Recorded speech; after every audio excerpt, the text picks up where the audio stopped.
That ledger is a lie, and every man in this room knows it. Martha Caldwell slammed her hand flat on the counter, her wedding ring cracking against the wood, her husband 3 weeks in the ground, and $80 she never owed hanging over her head. The whole town watched her tremble. Not one soul moved to help. If you love stories where a woman refuses to be broken by powerful men, subscribe and stay with me to the very end. And tell me in the comments what city you're watching from, so I can see how far this story travels. That ledger is a lie, and every man in this room knows it. Martha Caldwell's hand came down on the counter so hard the lamp jumped. The sound cut through the company store like a rifle shot, and for one held breath, nobody in Pine Hollow Ridge said a word. Silas Crow let the silence sit. He was a man who understood silence the way a gambler understands a marked deck. He smoothed the open ledger with one thick finger, as if soothing a frightened animal, and looked at her the way a man looks at a problem he has already decided to solve. $80, Mrs. Caldwell, Silas said. Equipment your late husband took on credit. A crosscut saw, a skidding chain, 2 months' rent on a company axe. It's all written here plain as day. Then read it to me plain. I beg your pardon? You heard me. Martha's voice did not rise. It went the other way, low and steady, and that was somehow worse. You've got a room full of men who'll swear that book is gospel because you sign their pay. So read it to me. Out loud. The dates. The prices. Every line. Silas's smile didn't fall, but it stiffened at the edges. There's no call for theatrics, ma'am. Your husband is barely cold. I'm trying to settle his affairs kindly. Kindly. Martha said the word like she was turning it over to check for rot. My husband died on the 14th of November. Buried him on the 17th. And this ledger says he rented a skidding chain from you on the 22nd. She let that hang. Silas, a dead man can't sign for a chain. Behind her, somebody sucked in a breath. Silas closed the ledger, slowly. He set his hand on top of it like a preacher on a Bible. You're distraught, he said. That's understandable. Grief plays tricks on a woman's mind. It doesn't play tricks on numbers. Mrs. Caldwell, it's Martha. My husband's the one who earned the misses, and he's not here to defend himself, so I'll be defending both of us. Now. She pulled a folded paper from inside her coat and set it beside the ledger, smoothing it flat with 2 fingers, the same way he'd smoothed his own book, and there was a warning in the mirror of that gesture. This is his hand, his real hand. Every letter Thomas ever wrote leaned to the left like a man walking into wind. Look at your ledger. That signature stands up straight as a fence post. My husband never wrote a straight letter in his life. The store had gone from quiet to something heavier than quiet. A man near the door, Ellis Ford, who ran timber crews for Crow, shifted his weight from one boot to the other and would not meet anyone's eye. Silas's finger tapped the ledger once, twice. You know a great deal about penmanship for a widow. I know a great deal about a lot of things men assume I don't. Martha didn't blink. My father ran freight out of Cheyenne before I could walk. He taught me to keep books before he taught me to keep house. So don't stand there and tell me grief is confusing my arithmetic, Silas. Your arithmetic is confusing itself. Careful, Silas said. The warmth had drained clean out of his voice now, and what was left underneath had teeth. You're a woman alone in this territory. No husband. No land in your name. No kin within 400 miles. That's a hard thing to be. I'd hate to see it get harder. And there it was. The threat, said gentle, said reasonable, said in front of 30 witnesses, who would all swear later they'd heard nothing but a businessman trying to help. Martha felt her heart going like a hammer, but she'd learned long ago that the heart was a private matter. She kept her face still. Is that what this is? She asked. You're going to make it harder? I'm going to collect what I'm owed. Silas straightened to his full height. You've got until sundown to pay the $80. If you can't, I'll take the wagon your husband left, and his tools, and that'll square us. Wagon's worth about that. Near enough. Near enough. Martha's jaw tightened. You've had your eye on Thomas's wagon since the day he bought it. 2-inch iron axles, rebuilt by his own hands. Worth $200 if it's worth a dime, and you know it. which is exactly why the debt came out to 80. Ellis Ford flinched at the door. Because she was right, and half the room knew she was right, and the terrible thing about a town owned by one man is that being right buys you nothing at all. Sundown, Mrs. Caldwell. Silas opened the ledger again, dismissing her, turning back to his numbers. I'm sorry for your loss, I mean that. But sorry doesn't pay a debt. Martha stood there a moment longer. 30 faces around her, and not one of them her friend. Doc Pearson, who'd set her arm when she was 9 and new to the territory, studied his own hat. The widow Hensley, who'd sat beside Martha at Thomas's grave and wept, now edged toward the door. Even the Reverend found something fascinating in the grain of the floorboards. They pitied her. She could feel it coming off them like heat off a stove. And pity, she was learning, was just cowardice wearing a Sunday coat. All right, Martha said quietly, to no one and everyone. All right then. She folded her husband's letter, tucked it back against her heart, and turned to go. And that was when she saw the man in the corner. He'd been there the whole time. She'd walked right past him coming in and never marked him, which was strange, because he was not a small man. Broad through the shoulders as a barn door, a coat of heavy oiled canvas, a beard shot through with the first gray of a hard life. He stood the way trees stand, like he'd grown up out of the floor and had no intention of moving for weather or man. He hadn't said a word. He hadn't so much as tipped his hat, but his eyes were on her. And they weren't full of pity. They were full of something else, something Martha didn't have a name for yet. She held his gaze 1 second too long, felt heat climb her neck, and pushed out through the door into the cold. Behind her, she did not see the man in the corner turn his head and watch her go. She did not see Silas Crow glance at him and go a shade paler. She did not see the man in the corner do the arithmetic of his own, the widow, the wagon, the lie, the sundown, and come to a private, quiet decision. She only knew that by the time she'd walked the half-mile back to the little rented room that was hers for 3 more days, her hands had finally started to shake. She let them. There was nobody to see. Then she stopped letting them, because shaking hands don't win fights. Caleb Whitmore had come down out of the Iron Ridge Mountains for salt, coffee, and lamp oil. 3 things. He had a list.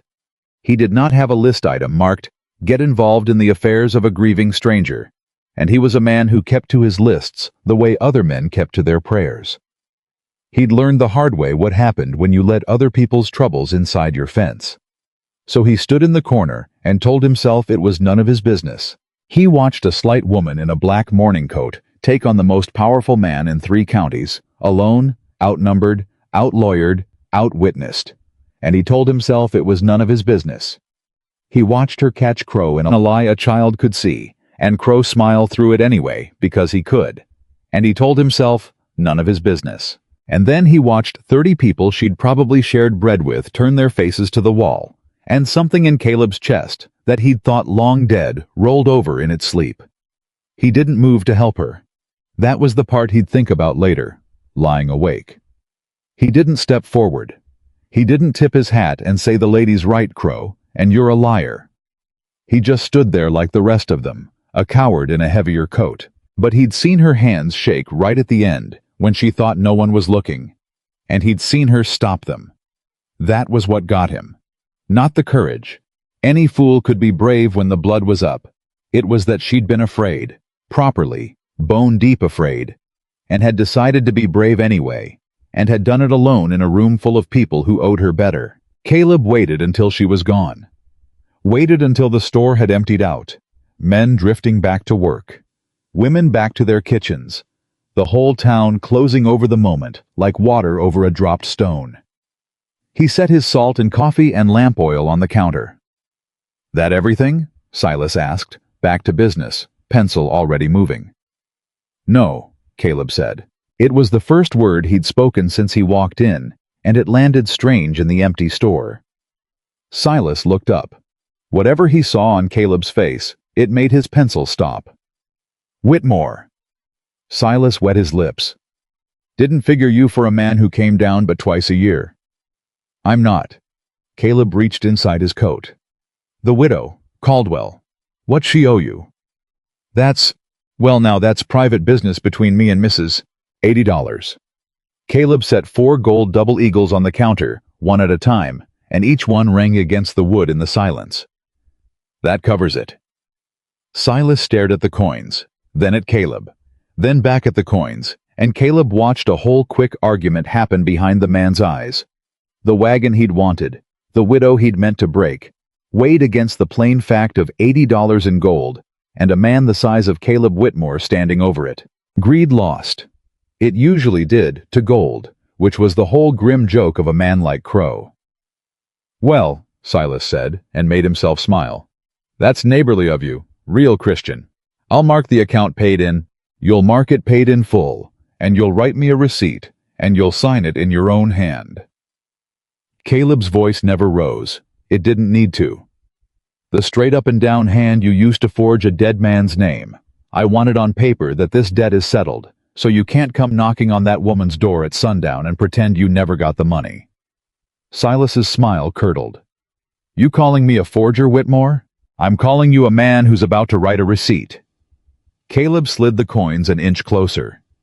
Do it slow. I've got all day. He didn't. He had a 12-mile ride ahead of him and light burning off the sky. But Silas didn't know that, and a lie told for a good reason was a different animal than one told for gain. Caleb figured he could square that with his conscience on the ride home. Silas wrote the receipt. His hand was not steady. When he pushed it across the counter, Caleb read every word of it twice, folded it into a hard little square, and put it in his breast pocket next to his heart, in almost exactly the same place the widow had put her husband's letter, though neither of them would ever know it. Whitmore. Silas couldn't let him go without trying to claw back some ground. You paid a debt for a woman you don't even know. Folks'll talk. They'll say the mountain man's gone soft in the head, or gone soft on a widow. Which is it? Caleb picked up his salt, his coffee, his lamp oil. Neither, he said. I just don't like watching a lie win. Never have. He walked out. He did not tip his hat, because Silas Crow had not earned it, and Caleb Whitmore was careful about who got his hat. Joe. He found her at the livery, which surprised him, because he'd figured a woman who'd just been humiliated in front of her whole town would want a wall between herself and the world. Instead, Martha Caldwell was under her husband's wagon, on her back in the frozen mud, doing something to the front axle with a wrench, and she was talking to the wagon while she did it, low and fierce. Not getting you, she was saying to the axle, or to the wagon, or to the dead man who'd built it. You hear me, Thomas? He's not getting one bolt of you. I'll burn you to the ground before I hand you to that thief. I swear it on. The wrench slipped and she barked her knuckles and cursed in a way that would have reddened the Reverend's ears. Caleb stood there and had the strong feeling he ought to leave. He cleared his throat instead. Martha went still under the wagon. Then she slid out, fast, mud on her cheek and murder in her eye, and got to her feet before he could offer a hand he hadn't been going to offer anyway. You're the one from the corner, she said. Yes'm. You didn't say anything in there. It wasn't a thank you. It was an accusation, and Caleb respected it more than a thank you. No, he admitted. I didn't. Why not? Because you didn't need me to. He shifted his coffee to his other arm. You had him dead to rights. Weren't my place to step on your fight. Martha wiped the mud off her cheek with the back of a bloodied hand and studied him with those sharp, tired eyes. And yet, she said slowly, I have a feeling you're about to tell me you did something anyway. Men who go quiet in a fight usually come find you after to explain how they helped. Caleb almost smiled. Almost. It had been a long time and his face had gone out of practice. Debt's paid, he said. The $80, it's done. Crow won't be at your door tonight, nor any night, over that lie. He pulled the folded receipt from his breast pocket and held it out. In his own hand. Paid in full. Keep it somewhere safe. Martha did not take it. She looked at the paper. She looked at the man. And something happened in her face that Caleb hadn't expected and didn't know what to do with. Not gratitude, but a kind of stricken, furious grief, like he'd struck her somewhere already bruised. You paid it, she said. I did. Without asking me. I did. So now I'm a woman who got rescued." The words came out flat and awful. That's the story now. Widow Caldwell couldn't handle her own affairs, so a big mountain man rode in and saved her. That's what they'll say. That's what they'll all say tomorrow, and the day after, and at my funeral. Poor thing. Couldn't manage. Good thing a man took pity. Her voice cracked on pity, and Caleb finally understood he'd stepped on the one wound in her worse than the dead itself. "That's not," he started. "You don't get to tell me what it is." Her eyes were bright now, and she blinked hard against it, and won. "You don't know what it took to walk in there. You don't know what it cost me to say those words out loud with all of them watching, and none of them helping. And you took it from me. You took my fight, and you paid for it, and now it's your victory, not mine." Caleb stood in the cold and took it, because she wasn't wrong, and he was a man who could recognize the truth even when it had his own name in it. "You're right," he said. Martha blinked. Whatever she'd braced for, it wasn't agreement. "I'm right. Yes'm, I should have asked. I didn't think of it as taking anything from you. I thought of it as not letting a liar win before sundown." He pushed the receipt at her one more time. "But you're right, and I'm sorry for it. So here's the whole of it, and then it's yours to do with as you like." He set the folded paper on the wagon seat between them, refusing to make her take it from his hand. "The debt's paid. You can call it a rescue if you want, and hate me for it. Or you can call it $80 I lent a stranger because I couldn't stand to watch, and you can pay me back a nickel at a time for the rest of your natural life, and stay just as proud as you are right this minute. That part I don't get to decide. That's yours." Martha stared at him. The wind came down off the mountains, and neither of them moved against it. "Alone," she said finally. "If that's what you want it to be." $80. To the penny. "I don't have $80. I don't have 8. I know it. Then how do you propose I pay you back?" Some of the fight was coming back into her, and Caleb was relieved to see it, though he couldn't have said why. "You live 12 miles up a mountain nobody with sense goes near. Am I to mail you a nickel from town? Should I take in washing to pay a man I'll never lay eyes on again?" And here, Caleb Whitmore, who had come down from the mountain for salt and coffee and lamp oil, who kept to his lists like other men kept to their prayers, who had learned the hard way what happened when you let other people's troubles inside your fence. Here Caleb Whitmore said the thing that would change both their lives, and he said it without meaning to, the way a man says the truest thing before his caution can stop him. "Work it off," he said. "I got a place needs a hand. You got hands." The words hung there in the cold. Martha's mouth opened, closed. "That's improper," she said. "It surely is. People will talk worse than they're already talking. They surely will. You don't even know me. I know you caught a rich man in a lie in front of his whole town and didn't flinch." Caleb picked up his coffee. "I know you'd rather burn your dead husband's wagon than let a thief have it. I know you were shaking so hard at the end you had to hide your hands, and you did the thing anyway." He looked at her steady. "That's more than I know about most folks I've known 20 years, ma'am. That's plenty." Martha Caldwell, who had not cried at her husband's grave because there'd been people watching, who had not cried in the store because Silas Crow was watching, who had not cried under the wagon because Thomas was watching from wherever the dead watch from. Martha Caldwell felt her eyes go hot and had to turn her face into the wind to save herself. When she turned back, she had it under control. Mostly. 12 miles, she said. Give or take. 1 cabin. 1 bed. 1 stove. Caleb held her gaze without a flicker of anything a woman would need to be afraid of, and she found she believed it. "You'd have the bed. I've slept on colder floors than mine and lived. No one's asking you for anything but work, and you'd be free to leave the day the debt's square, or the day you take a mind to, whichever comes first. That's the whole of the deal. I won't dress it up prettier than it is." Martha looked at the mountain. Blue-black and enormous against the dying afternoon, and somewhere 12 miles up in the cold of it, a cabin with 1 bed and 1 stove and a stranger's word that she'd be safe. She looked at the town, warm-windowed and close and full of people who'd known her name for 2 years and had watched her stand alone that afternoon and had studied their own hats. It was not, when she laid it out like that, much of a choice. But Martha Caldwell had not survived this far by taking a man at his word, and she was not about to start. "I'll come look at your place," she said. "I'm not saying yes, I'm saying I'll look, and I'll tell you right now, Mr.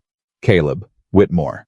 I'll tell you right now, Mr. Whitmore, that I don't need saving. I've never needed saving. And if you ever once treat me like a rescued thing, I'll take my nickel and I'll walk down that mountain in my night clothes if I have to, and you can whistle for your $80. "Understood," Caleb said. "You understand nothing yet, but you will." She turned back to the wagon and gathered her tools with quick, practiced hands, and Caleb noticed, because he was a man who noticed how people handled tools, that she handled hers like a person who'd earned every one. "I'll drive myself up. I don't ride in a man's wagon like baggage. You go ahead. Leave me the way of it, and I'll be along before I lose the light. It's a hard road. I've had a hard year." She hooked the wrench onto her belt. "A hard road'll be a nice change." And Caleb Whitmore, standing in the frozen livery yard with his salt and his coffee and his lamp oil, looked at this small, furious, mud-streaked widow who had refused his rescue, refused his wagon, refused to say yes, and demanded the right to drive herself 12 miles up a mountain she'd never seen in the last light of a winter day. And he felt, for the first time in more years than he cared to count, the corner of his mouth pull up against his will. "Yes, ma'am," he said. "I reckon you will." He touched the brim of his hat. He hadn't tipped it to Silas Crow. He hadn't tipped it to any man in that store. But he tipped it to her, a slow and deliberate thing. And Martha Caldwell, who noticed everything, who had spent her whole life reading the small movements of men, did not miss it. She said nothing about it, but she stood a little straighter as he rode out, and she loaded her husband's wagon with hands that had stopped shaking hours ago, and she pointed the team at the mountain as the sun bled down behind the iron ridge, and she did not let herself think about how she'd just agreed to follow a stranger into the wilderness, because thinking about it wouldn't change it, and because, though she'd have died before saying so, for the first time since they'd put Thomas in the ground, she was driving towards something instead of away. She caught up to his wagon on the low road, just as the first stars came out hard and white and cold. He didn't slow for her. He'd said he wouldn't treat her like baggage, and here he was proving it a different way, letting her keep her own pace, her own team, her own pride, 12 feet back, and every foot of it hers. She followed his wagon into the dark. And somewhere on that road, cold to the bone and grieving and more stubborn than sense, Martha Caldwell called out into the space between them the only thing she was sure of. "I owe you the money," she said. "I'll repay every dollar. You hear me?" Ahead of her in the dark, she heard his voice come back, low and even and utterly without pity. "I hear you. Every dollar. And I'll earn my place. I don't take charity." A pause. The creak of wheels. The blowing of horses. "Never figured you did," Caleb said. And Martha Caldwell drove on up the mountain behind a man she'd known for the length of an afternoon, toward a cabin with one bed and one stove, not knowing that before the sun came up over the iron ridge, she would put her hands on the one broken thing in that cabin that mattered most, and begin, without either of them understanding it yet, to fix it. They reached the cabin near midnight, and the first thing Martha Caldwell did was refuse the bed. "I'll take the floor by the stove," she said, before Caleb had so much as unhitched the team. "You said the bed was mine. I'm saying I'd rather be near the fire, and I'd rather you not lose sleep pretending to be a gentleman on a cold floor. A man who's tired makes mistakes with an axe, and I don't intend to nurse you through a lost foot my first week here." Caleb stood in the dark with a horse's bridle in his hand and considered her. "That's practical," he allowed. "I'm a practical woman. You're an argumentative one. Those aren't opposites, Mr. Whitmore." She hauled her own bag down off the wagon before he could reach for it, and he let her, because he was learning fast that reaching for things was how you lost fingers with this one. "Where do you keep your grain? Those horses have come 12 miles in the cold, and they'll founder if they're not rubbed down and fed before they cool." "You worry about my horses now?" "I worry about any animal a man forgets. Grain, Mr. Whitmore." He showed her the grain. He'd meant to do the horses himself, the way he'd done them alone for 11 years, and instead, he found himself standing in his own lean-to, watching a widow he'd known for 9 hours, run her hands down his gelding's leg, checking the tendon, murmuring something low that the horse leaned into. "He's favoring the off-4," she said. "He's always favored it. Then he's always been hurting, and you never looked." She lifted the hoof, dug at it with a pick she'd produced from somewhere, and made a small sound of disgust. "Stone bruise, packed up under the frog and gone hard. How long's he been walking on this?" Caleb didn't answer, because the honest answer was, "I don't know. I never checked," and it sat poorly in his mouth. "You don't know," she said for him, not unkindly, which was somehow worse than if she'd been cruel about it. "That's all right. Most folks don't look. That's the whole trouble with most folks." She set the hoof down and straightened. "I'll draw it out tomorrow with a poultice. He'll be sound in a week. You've been riding a lame horse and calling it a habit." And Caleb Whitmore, who had come down off this mountain for salt and coffee and lamp oil, stood in the freezing dark and understood, with the slow certainty of a man watching weather roll in, that his quiet life was over. He just didn't yet know whether that was a grief or a mercy. She was up before him. That was the first shock, and Caleb Whitmore did not shock easy. He'd slept in the loft, the way he'd said he would, and he woke the way he always woke, in the black hour before dawn, when the cold was deepest and the fire had died to coals. Except the fire hadn't died. He lay still a moment, listening. Somewhere below him, the stove was ticking with fresh heat, and under that, faint and rhythmic, was a sound he knew and could not place, because he'd never heard it in this house. The sound of someone working, not moving, not pacing, working. The particular clink and scrape of a person who knew what they were doing with their hands. Caleb came down the ladder slow, and stopped 3 rungs from the bottom, and stared. Martha Caldwell was at his workbench. She had a lamp lit and pulled close, and she'd taken his winch, the block-and-tackle pulley system he used to haul deadfall and dress out game, the one that had been fighting him for 2 hard months, that seized and jammed and once dropped a 400-pound elk carcass on his boot. She'd taken the whole assembly apart. It lay across his bench in pieces, cleaned and laid out in order, and she was fitting it back together with a concentration so total she hadn't heard him come down. "That's my winch," Caleb said. She didn't jump. He'd give her that. She just finished seating a pin before she looked up. "It was your winch," she said. "It's a proper winch now. Before, it was a widowmaker with a rope on it. It's been jamming. It's been jamming because whoever rebuilt it last set the sheave crooked and the axles worn oval instead of round. So every time you put weight on it, the load pulled it sideways and it bound up." She held up a small steel shaft, worn, shiny, and lopsided on one end.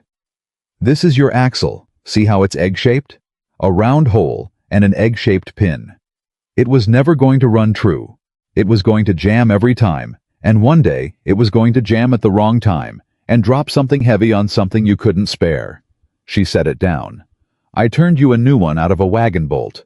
It'll run smooth now." Caleb came the rest of the way down the ladder. "You did this before dawn." "I couldn't sleep, and a woman who can't sleep in a strange house is better off with her hands busy than lying there listening to a stranger snore." A flicker of something at the corner of her mouth.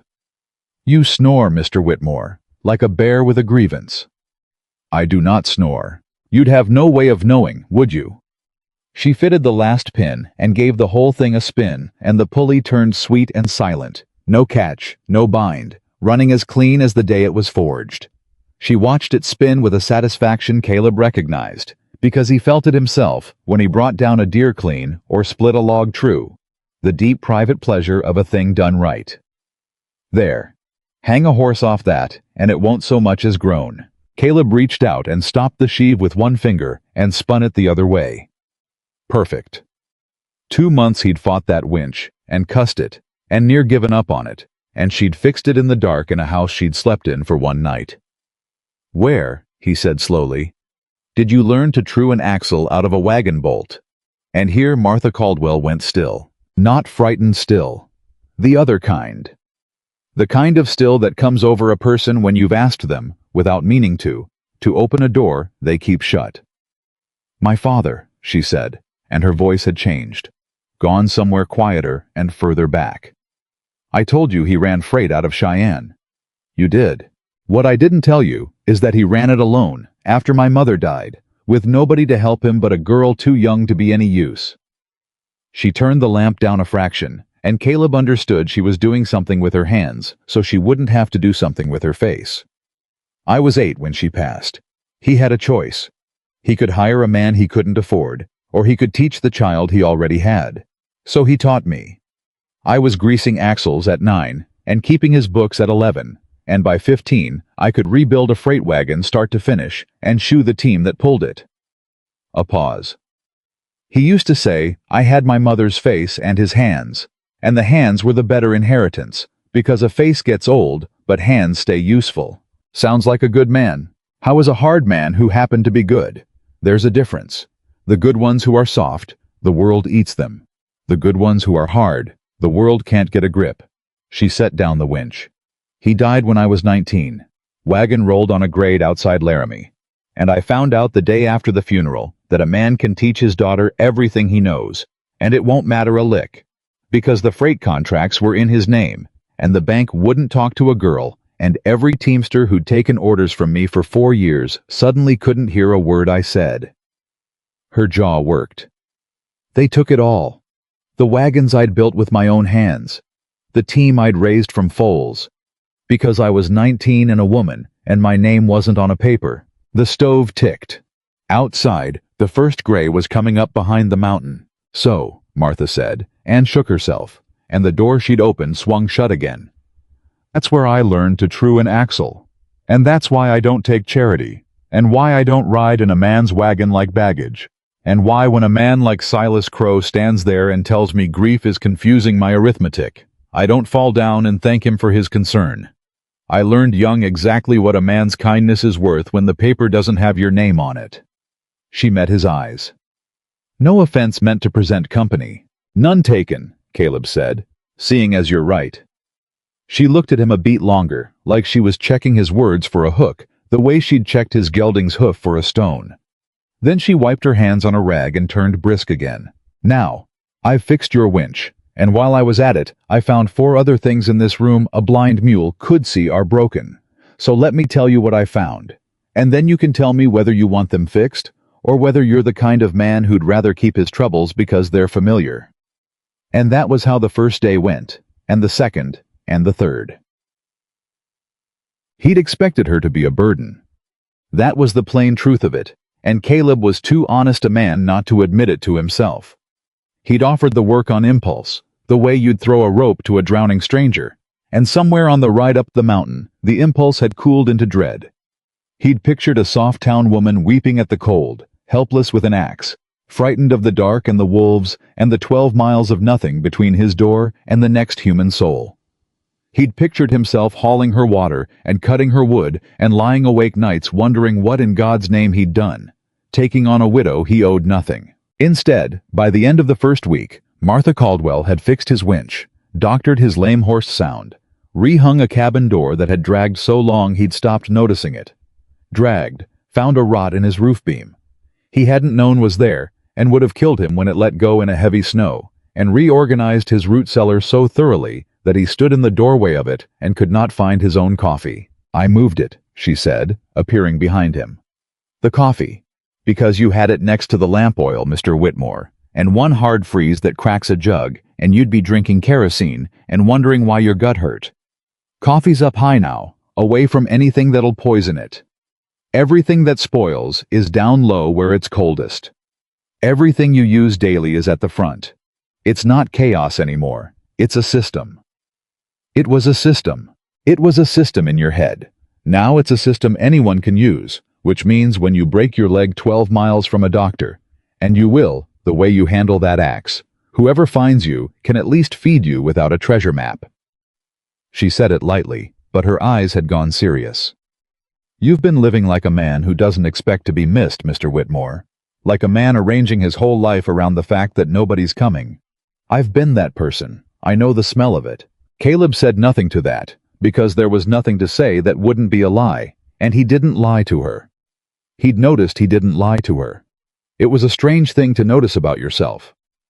You keep saying my name like a warning, he said instead. Mr. Whitmore? That. Like I'm a jury, and you're reading the verdict. For the first time, Something that was very nearly a laugh moved across her face. There and gone, like a fish under ice. "It's the only thing I've got to call you that keeps a proper distance," she said. "And I intend to keep a proper distance. I'm here to work off $80, not to make a friend. Friends are how a person loses their footing." She turned back to the cellar.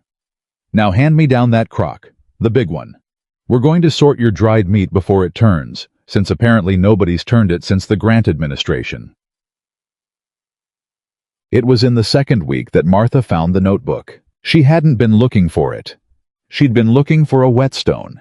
Caleb's had cracked, and she'd remembered seeing a spare in the bottom of her own bag, tucked into the lining where she'd stuffed her husband's papers the day she left the rented room for good. She upended the bag onto the bed, and there it was, small and water-stained and bound in cracked leather. The notebook Thomas had carried in his coat every day of the 11 years she'd been married to him. She'd forgotten she had it. That was the honest, terrible thing. She'd packed it out of habit, the way you pack a thing you can't bear to leave and can't bear to look at, and then she'd forgotten, because grief does that. It hides the sharpest things from you, and then hands them back when you're not braced. Martha sat down on the edge of the bed with her husband's notebook in her hands, and for a long moment she did not open it. "You all right?" Caleb's voice from across the room. "Careful." "I'm fine." "You've gone the color of the wall." "I said I'm fine, Mr. Whitmore." She opened it. Thomas's hand. His real hand, the one that leaned into the wind, so different from the fence post forgery in Crow's ledger that looking at the two of them side by side, you'd wonder how anyone had been fooled. Except nobody had wanted to look, that was how. She turned the pages slow. Grocery figures. A note about a cracked wagon wheel. The name of a mule he'd meant to buy. The small daily arithmetic of a small daily life.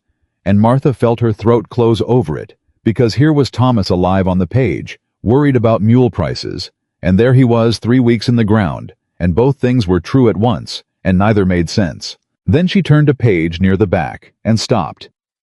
"Mr. Whitmore," she said, and her voice had changed so completely that Caleb crossed the room before he'd decided to. "What is it?" "Look at this." He looked. It was a page of figures, but not household figures. Columns. Dates down the left, dollar amounts down the right, and beside each one a note in Thomas's cramped, wind-leaning hand. Sept 3. Charged $4 crosscut saw. Never took no saw. Told Crow. Crow says records is records. Sept 19. Bill Hooper charged $6 for a chain broke on the job. Weren't his fault. Crow took it off his pay anyhow. OCT 2. Asked to see the ledger. Crow wouldn't show it. Said trust him. A man that says trust me while he holds the book, that man is stealing. OST 15. Kept my own count now. If something happens to me, the count's in this book. Somebody ought to know. Martha ought to know. Martha's hands had gone white around the notebook. Martha ought to know. He knew, she whispered. He knew, and he didn't tell me. He was keeping his own count, and he never said a word to me about it. Maybe he meant to keep you clear of it. Or maybe he was afraid. She was reading fast now, her eyes moving down the columns, and Caleb watched something happen to her face that he'd only seen once before, in the company store, when she'd caught Crow in the lie, that same terrible focus. Look at the dates. He wasn't the only one. Bill Hooper, someone named Petey, the Nordstrom family. He was writing down everybody Crow cheated, not just himself. She looked up, and her eyes were burning. Mr. Whitmore, this isn't a debt. This was never about $80. My husband found out Silas Crow has been robbing this whole town for years, and he was keeping a record, and then, she stopped. The stove ticked. And then he died, Caleb said quietly, finishing the thing she couldn't. He died. Martha's voice had gone flat and strange. 3 weeks before Crow came to me with a debt in a forged hand. A debt for equipment a dead man supposedly rented after he was buried. She set the notebook down very carefully, the way you'd set down something that might go off. Mr. Whitmore, my husband died of a fever. That's what they told me. A fever, sudden, and he was gone in 3 days. I sat with him the whole time. I watched it take him. Her hands had started to shake, And this time she did not hide them, because this time it was not fear. But I've doctored a lot of sick animals, and a lot of sick people, and I've never once seen a fever that came on a healthy man of 34 for no reason, and killed him in 3 days, and left me nothing to fight it with. She looked up. I told myself it was God's will. I told myself I was looking for reasons because I couldn't stand the not knowing. I told myself I was a grief-mad woman inventing a villain. And now I'm holding a notebook that says my husband was the one man in Pine Hollow Ridge keeping proof that Silas Crow is a thief. She stood up. She was steady now, steady in the way of a woman who has just walked through a wall of fear and come out the other side into something colder and harder and clear. And Silas Crow knew it. And 3 weeks after Thomas took sick and died of a fever, nobody can explain, that same Silas Crow walked up to his grieving widow with a forged debt. Gambling she was too broke and too female and too alone to do anything but hand over the wagon, and the tools, and any papers her husband might have left behind. Caleb felt the whole shape of it land in the room like a shadow. The wagon, he said slowly. He wasn't after the wagon. The silence in the cabin was so complete, Caleb could hear the wind trying the door. You paid the debt, Martha said. And she looked at him now in a way she hadn't looked at him yet, not once, not as a rescuer, and not as a jailer, but as a man who had, without knowing it, done something that mattered. You threw down $80 because you couldn't stand to watch a lie win. And you have no idea what you actually did. You didn't save a widow her wagon, Mr. Whitmore. You kept a murderer from covering his tracks. You don't know he was murdered. No, Martha agreed. I don't, not yet. She picked the notebook back up and held it against her chest, over her heart. The same place she'd kept Thomas's letter, the same place Caleb kept the receipt she'd never taken. But I intend to. Caleb Whitmore had spent 11 years learning how to be alone, and he was good at it, the way a man gets good at anything he practices without joy. He knew how to fill the long dark of a winter evening with small tasks. He knew how to talk to his animals, so the sound of a human voice didn't go strange in his ears. He knew how to sit with his own company and not let it turn on him. You're thinking loud enough to hear across the room. Say it. Caleb turned the piece of horse he was mending over in his hands. He was not a man who said things. He'd gotten out of the habit, up here, the same way he'd gotten out of the habit of tipping his hat. But she'd asked, and he didn't lie to her. I'm thinking a woman with proof of a rich man's crime, 12 miles from any law, in a territory where the law and the rich man take supper together. That woman's in more danger with the proof than without it. Martha set down her pencil. You're telling me to burn it. I'm telling you what I see. Crow wanted this book bad enough to maybe kill for it. You've got it now. When he finds out you've got it. When, not if. When, Caleb agreed grimly. Because a man like that has ears in every corner of that town. When he finds out, he's not going to come at you with a forged ledger and a smile. That was for a widow he thought was harmless. This'll be different. I know it'll be different. Then nothing, Mr. Whitmore. She said it quietly, but there was iron under it. You want me to burn it, same as they buried the freight contracts my father built his whole life around. Because a paper with the wrong name on it isn't worth the ink. Same as every man in that store buried his own eyes rather than say out loud what he'd seen. That's the whole machine, don't you understand? That's how a Silas Crow does what he does.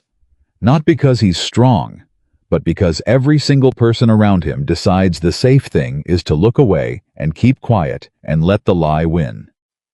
She leaned forward. You paid $80 because you couldn't stand to let a lie win in one small room for one small afternoon. And now you're sitting here telling me to burn the only proof that the same lie's been strangling this whole town for years. Which is it, Mr. Whitmore? Can you stand to watch a lie win, or can't you? Caleb held her gaze across the stove. That's not fair, he said. No, Martha agreed. It's not. Fair went out the window the day they put my husband in the ground for a fever that made no sense. I'm not asking you to be fair. I'm asking you to be honest.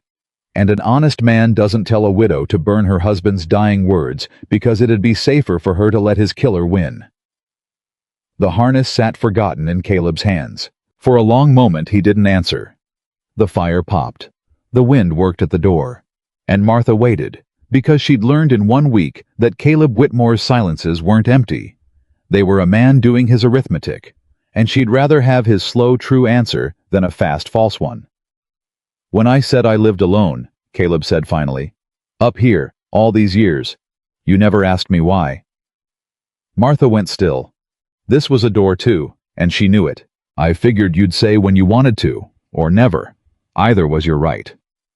"I had a family," Caleb said. Just that. And then nothing, for a long time. And Martha did not push, did not fill the silence, did not do anything but keep her eyes steady on him, and let him find the rest at his own pace, the way you'd let a spooked horse find its own way to your hand. "A wife," he said. "Sarah, and a boy, Daniel. We had a place down in the valley, good bottomland, and I farmed it, and I was a talking man back then. You wouldn't credit it, never shut up. Sarah used to say she married me for the quiet, and got a magpie." Something moved across his face that Martha had to look away from. It was so naked. There was a sickness came through. Winter of '76, diphtheria. It took Daniel in 4 days. He was 6. He said it flat, the way you say a thing you've had to make flat to survive saying it at all. And Sarah nursed him the whole time and caught it herself, and she was gone a week after we buried him. And I sat in that house alone, and I looked at all of it. The crib I'd built, the field I'd cleared, all of it, everything we'd made. And I understood that I'd let 2 people inside my fence, and it had cost me everything I had. So I sold the bottomland, and I came up here, and I decided I was done. Done letting people in. Done with the whole terrible bargain of it. You care about somebody, you're just signing up for the day you lose them. I decided I'd rather lose nothing than lose that again. So when I tell you to burn the notebook, Caleb went on, steady, understand what I'm telling you. I'm not telling you to let the lie win. I'm telling you I met a woman 12 days ago who caught a rich man in a lie and didn't flinch, who fixed my winch before dawn, who talks to horses and fixes what's broke and won't take charity and won't ride in a man's wagon like baggage. And somewhere in the last 12 days, without my leave, that woman got inside my fence. He looked at her, and his eyes were terrible and honest. And I have watched, one time already in my life, exactly what happens when a person I let in goes up against something bigger than them. So no, Martha, I don't want you to burn it because it'd be safer for you. I want you to burn it because I've dug 2 graves in the frost with my own hands, and I am not going to dig a third. The cabin was silent. Martha Caldwell sat with her husband's notebook in her lap and looked at this enormous, broken, honest man who had just handed her the deepest wound he had, and she understood 2 things at once, with the terrible clarity that only comes rarely in a life. The first was that Caleb Whitmore had not paid her debt out of pity, or duty, or even principle. Not entirely. He'd paid it because some part of him, buried 11 years deep under frost and silence, had recognized her. One hard and good person recognizing another across a room full of cowards. And the second thing she understood was that she could not do what he asked, even now, even knowing what it had cost him to ask. "I'm sorry about your family," she said, and meant it down to the ground. "I'm sorry more than I know how to say, and I won't pretend I understand it, because I lost a husband, and that's a wound, but it's not that wound, and I won't insult you by acting like it is." She drew a breath. "But I can't burn it, Caleb." It was the first time she'd said his name. He heard it. She saw him hear it. "I know you can't," he said, and something in him seemed to settle, or break, or both. "I knew it before I asked. I asked anyway, because I had to say the words out loud one time, so I could live with what comes after knowing I said them." What comes after? Caleb Whitmore set down the harness he'd been mending for an hour without mending it. He stood up. He was very large in the small room, and for a moment Martha wondered if he was going to walk out, up the ladder, away from her and her notebook and the whole doomed business of caring about a person again. Instead, he crossed to the workbench and picked up the winch she'd rebuilt, the one that ran sweet and true now where it had jammed and bound for 2 hard months, and he turned it over in his hands. "You know what I thought," he said, "when I came down that ladder and found you'd taken this apart in the dark? That I was a nuisance. That I'd been living wrong." He set the winch down. 2 months I fought this thing, cussed it, near threw it in the creek, and I told myself it was just how the winch was, just its nature. Some things are broke, and you learn to live around the broke. That was my whole philosophy, 12 miles up a mountain. And you came in, and you looked at it for one night, and you said no. It's not its nature. Somebody said it wrong, and it's been binding ever since, and it doesn't have to. And you took it apart, and you made it true. He turned to face her. "I've been the winch, Martha. 11 years. Set wrong and binding and calling it my nature. And I don't know how to be the other thing. The true running thing. I got out of the practice of it so long ago, I don't know if the practice comes back." Martha stood up. The notebook slid off her lap, and she caught it without looking, the way you catch a thing that matters. "It comes back," she said. "The hands remember. That's the whole secret, Caleb. That's the thing my father knew. The hands remember what the head forgets. You don't have to know how to do it. You just have to put your hands to it and let them recall." She crossed to the bench and stood beside him, closer than a proper distance, and neither of them stepped back. "You put your hands to $80 12 days ago. You'd forgotten how to help a person, and your hands remembered anyway. That's how I know it comes back, because it already did." Caleb looked down at her. And Martha Caldwell, who had kept a proper distance for 12 days, who had called him Mr. Whitmore like a verdict, who had sworn she was here to work off a debt and not to make a friend. Martha felt the distance close, felt the whole careful architecture of it come down, and did not step back from the ruin of it. Then, from outside, in the black 12 miles from anywhere dark, a horse blew, and a harness jingled, and a man's voice called out into the night, "Hello, the cabin." They both went rigid. "Nobody comes up here," Caleb said, very low. "Nobody, Martha. 11 years, nobody's ridden up this mountain at night but you." The voice came again, closer, and there was a second voice under it now, and the wet crunch of more than one horse in the frozen dark. And Martha understood with a cold drop of her heart that Caleb had been right about one thing after all. Silas Crow had ears in every corner of that town, and he'd just found out where his notebook went. Caleb moved. She'd known he was a big man, but she hadn't known he could move like that. No wasted motion, no noise. A man who'd spent 11 years alone in a country that killed the slow. He had the rifle down off the pegs and a hand out flat toward her. "Stay." Before the second hello, the cabin had finished echoing. "Douse the lamp," he breathed. "They already know we're here. The smoke's—" "Douse it anyway. I want to see them before they see us." She doused it. In the sudden black she heard him at the door, the small oiled sound of a rifle's lever, and then his voice, transformed. Not the low even voice he used with her, but something bigger, harder, a voice built to carry across a dark yard and put a chill in a stranger's gut. "That's far enough." The horses stopped. "Whitmore?" A man's voice, trying for friendly and not quite reaching it. "Caleb Whitmore? Ellis Ford, from town. Crow's crew boss. We met. I know who you are, Ford." Caleb hadn't opened the door more than a crack. Martha, pressed to the wall beside it, could see one slice of the yard through the gap. 2 riders, maybe 3. Dark shapes against darker dark. "What I don't know is what puts you 12 miles up my mountain at this hour. So you'll tell me from right where you're sitting, and you'll keep your hands where I can see them, on account of I've got a rifle and no witnesses, and a powerful dislike of surprises." A pause. The horses shifted. "No call for that," Ford said. "We come peaceable. Mr. Crow just—" "He heard the Caldwell woman came up this way, after you paid her debt. And he's got concern for her, being a widow alone and all, so he sent us to—" "To what?" "To fetch her back to town, where it's proper. Folks are talking, Whitmore. A widow, living up here with a man not her kin. It ain't decent, and Mr. Crow, he's a church-going man. He don't like to see a woman's reputation." Beside him, in the dark, Martha made a sound that was almost a laugh, low and furious. "He's worried about my reputation," she breathed. "So if you'll just send her on out, Ford went on. We'll ride her back nice and safe, and there won't be no trouble, and no talk, and everybody sleeps easy.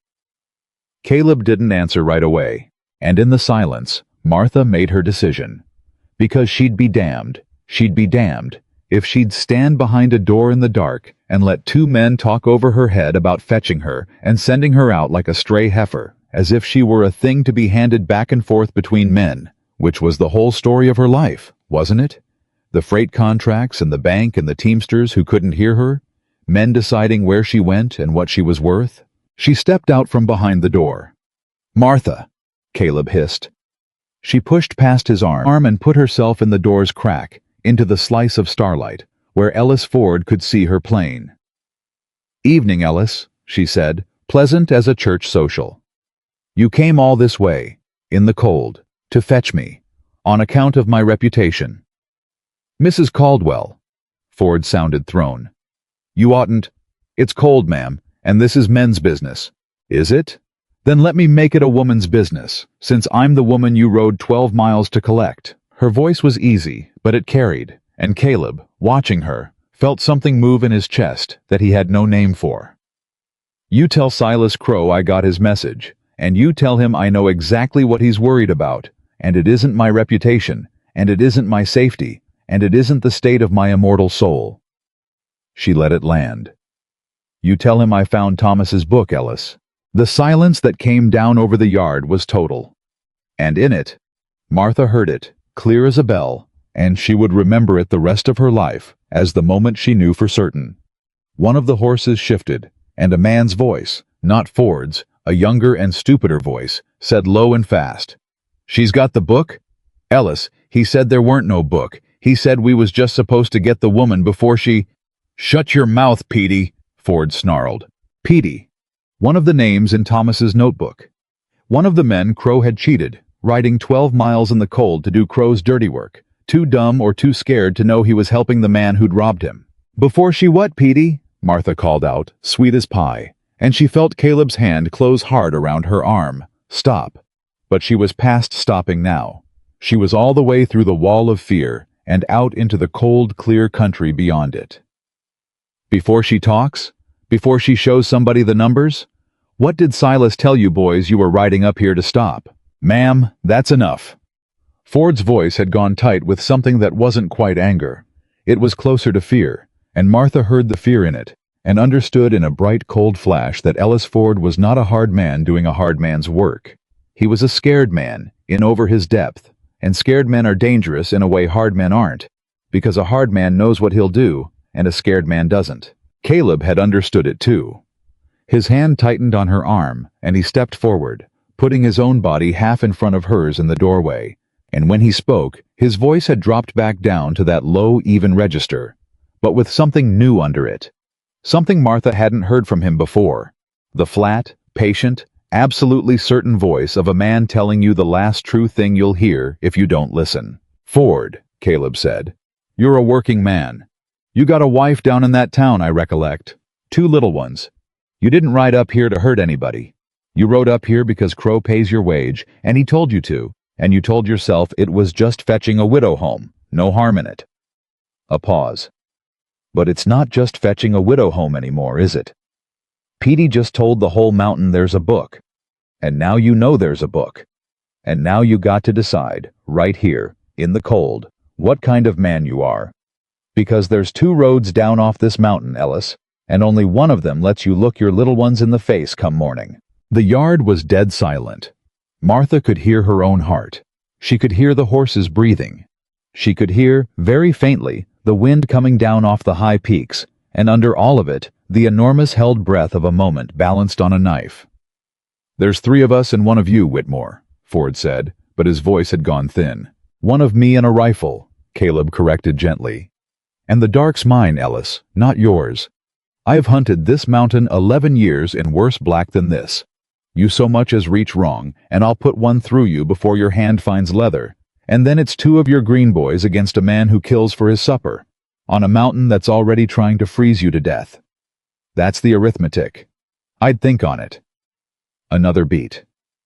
"Or, you turn those horses around, and you ride back down, and you tell Silas Crow the widow wasn't there, that you found the cabin empty, that Whitmore run her off days ago and nobody knows where she went. And you go home to your wife, and you never come up my mountain again. And whatever happens to Crow, and don't touch you at all." His voice never rose. "That's the other road, Ellis. And I'd take it, was I you. On account of your little ones." The wait stretched out until Martha thought she'd break. Then, in the dark, a horse turned. "Come on, Petey," Ellis Ford said, and his voice was the voice of a man who has just chosen, in the cold, in the dark, which kind of man he was going to be. "We're going home." "But Ellis, the book," Crow said. "Crow can freeze," Ford snapped. "There weren't no book, there weren't no woman. You hear me, Petey? We rode up, cabin was empty, we come home. That's the story, and you'll keep to it, or I'll thrash you myself." And then, quieter, aimed at the cabin, aimed at the crack of door where Martha and Caleb stood pressed together in the dark. "Mrs. Caldwell, what Crow done to your husband, if he done what you're saying, that ain't right, and I'll say that much. But I got a family, so I never came up here, and I never heard nothing about no book." A pause. "Whatever you're fixing to do it fast, because I'm not the only one Crow'll send, and the next ones he sends won't have little ones to think of." The horses moved off into the dark. Martha and Caleb stood in the doorway and did not move, did not speak, did not breathe, until the sound of them had faded all the way down the mountain and there was nothing left but the wind. Then Caleb shut the door and barred it and set the rifle down and turned to her in the black, and Martha realized she was shaking again, the whole of her, head to foot. And this time she didn't try to hide it, and this time he didn't pretend not to see. "You stepped out from behind that door," he said, and his voice wasn't steady either. "3 armed men in my yard, and you stepped out into the light. I wasn't going to hide behind a door while men decided what to do with me. Not again. Never again. You could have been killed. So could you. That's different. It is not different." She found his arm in the dark and gripped it, hard, and he could feel her shaking through her hand. "Don't you dare tell me it's different. You stood in that door with a rifle and put yourself in front of me, and you talked a scared man off a killing, and you think your life's the one that's spendable? That's the winch talking, Caleb. That's the man who arranged his whole life around nobody coming. Well, somebody came. I came. And I am not going to stand here and let you decide your life's worth less than mine, because it isn't. And I'll fight you on it same as I'll fight Crow." Caleb Whitmore stood in the dark of the cabin he'd meant to grow old alone in, with a shaking widow gripping his arm and swearing she'd fight him over the worth of his own life, and he felt the last of the frost that had been packed around his heart for 11 years, crack straight down the middle like river ice in a thaw. He put his hand over hers. Just that. His big scarred hand over her shaking one, on his own arm, in the dark. "All right," he said, low. "All right, Martha. I hear you. You don't just hear me, you believe me." A long breath. "I believe you." They stood like that a while, the two of them, in the barred and darkened cabin, 12 miles from anyone, with a dead man's notebook on the table, and a scared crew boss riding home to lie for them, and a rich man down in the valley who'd sent 3 riders and would send more, worse ones without little children to weigh against murder. "He knows now," Martha said finally, into the dark. "Crow. The minute Ford tells him the cabin was empty, he'll know Ford's lying, because Ford's not a good liar, and Crow's spent his whole life reading men. He'll know I'm here. He'll know I've got the book. And he'll know that scaring me didn't work, and buying me didn't work, and there's only one thing left to try. I know it. So we can't wait up here for him to send the bad ones." She turned in the dark, and though he couldn't see her face, he could hear the thing coming back into her voice. The iron, the clear cold country beyond fear. "We have to go to town, Caleb, both of us. We have to take Thomas's book and everything it points to, and we have to find the one thing Crow's been counting on, nobody ever finding. Somebody who kept the real records, the true ledger, proof a court can't wave away. And we have to do it before Crow understands that his only move left is to make sure I never make it down this mountain alive." Caleb was quiet a moment in the dark. "There is somebody," he said slowly. "Might be. A man used to keep Crow's books before he up and quit 2 years back and moved out past the county line. Nobody ever knew why he left. Folks said he'd had a falling out with Crow over money. A pause. Wallace. Henry Wallace. If any man alive kept a copy of Crow's true numbers before he ran, then that's where we start. Martha's hand was steady in his now. She'd stopped shaking. At first light, together. Together, Caleb agreed. And in the dark of the cabin, neither of them let go of the other's hand, and neither of them said what they both now knew. That somewhere in 12 hard days on a cold mountain, a debt of $80 had turned into something that couldn't be paid off in nickels and never would be, and that whatever waited for them down in Pine Hollow Ridge, they would ride into it side by side. Two hard and good people who had each spent a lifetime learning to stand alone, and had just, against all their own best defenses, learned the far more dangerous thing, to stand together. They rode out at first light, and they did not go to town. "Wallace is the play," Caleb said, swinging up onto the gelding whose stone bruise Martha had drawn out 3 days back, the horse sound now and eager under him. "Crow's expecting us in town, if he's expecting us anywhere. He's got that whole valley sewed up. But out past the county line, past his reach. That's where a man goes when he's running from Silas Crow. That's where Wallace went. So that's where we go first. We get the true ledger, then we bring the whole thing down at once. If Wallace'll talk." "If he'll talk," Caleb agreed grimly. "Man ran 2 years ago and never once came back. That's not a man eager to be found." They rode hard through the cold, north and east, away from Pine Hollow Ridge and the valley Crow owned. And Martha rode her own team the whole way, 12 feet back. And Caleb never once slowed for her. And by now they both understood that this was its own kind of tenderness. A man letting a woman keep her own pace was a man who'd learned who she was. It took them the better part of 2 days to find Henry Wallace. He was not eager to be found. The place, when they came on it near dusk of the second day, was barely a place at all. A hard-scrabble claim at the ragged end of nowhere. A soddy dug half into a hill. A thread of smoke. A dog that set to barking before they'd cleared the last rise. And a man who came out onto that hard ground with a shotgun already up and level, and his voice cracking across the cold. "That's close enough. State your business or turn around. I don't much care which." Caleb reined up and put his hands wide. "You Henry Wallace?" "Who's asking?" "Name's Caleb Whitmore. This here's Mrs. Martha Caldwell, out of Pine Hollow Ridge. We've come a long cold way to talk to you, and only to talk, and I'll keep my hands right where you can see them the whole while." At the name Pine Hollow Ridge, something changed in the man's face. A flinch, quick and involuntary, the flinch of a man who'd hoped never to hear those 3 words again. "I don't know anybody in Pine Hollow Ridge," Wallace said, "and I don't want to. Ride on." "You knew my husband," Martha said. She'd come up alongside Caleb now, and she said it clear and steady, and she watched the shotgun waver. "I don't—" "Thomas Caldwell, cutter, timber crew. You'd have known him by his figures if nothing else, because he was the only man on Crow's books who ever kept his own count." She let that sit. "He's dead, Mr. Wallace. 3 weeks buried when a debt showed up in his name, in a hand that wasn't his. A fever took him. A fever no doctor could name, and no medicine could touch. In a healthy man of 34, 3 weeks before the man he'd been keeping records on came to rob his widow." Her voice didn't shake. "You left Crow's employ 2 years ago, and ran clear out past the county line and never looked back. I think you know exactly what kind of fever kills a healthy man 3 weeks before he becomes inconvenient. I think that's why you ran.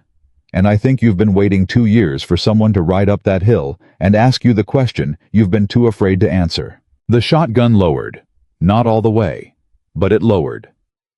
"You don't know what you're asking," Wallace said, and his voice had gone hoarse. "You don't know what that man is. I know he forges a widow's debt over her husband's grave. I know he sends riders up a mountain in the dark. I know a woman keeps records and suddenly there's talk of protecting her reputation." Martha swung down off her wagon, slow, hands open, and walked toward him across the hard ground, and Caleb's whole body went tight because she was walking into a shotgun. but he'd learned by now not to reach for her. "And I know one more thing, Mr. Still. 2 years ago, you had a falling out with Silas Crow over money. That's the story. But that's not a story about a man who quit over a wage dispute. A man who quits over wages doesn't dig himself into a hillside at the end of the earth with a shotgun and a dog. A man who quits over wages doesn't flinch at the name of the town he used to live in." She stopped, 6 feet from the barrel.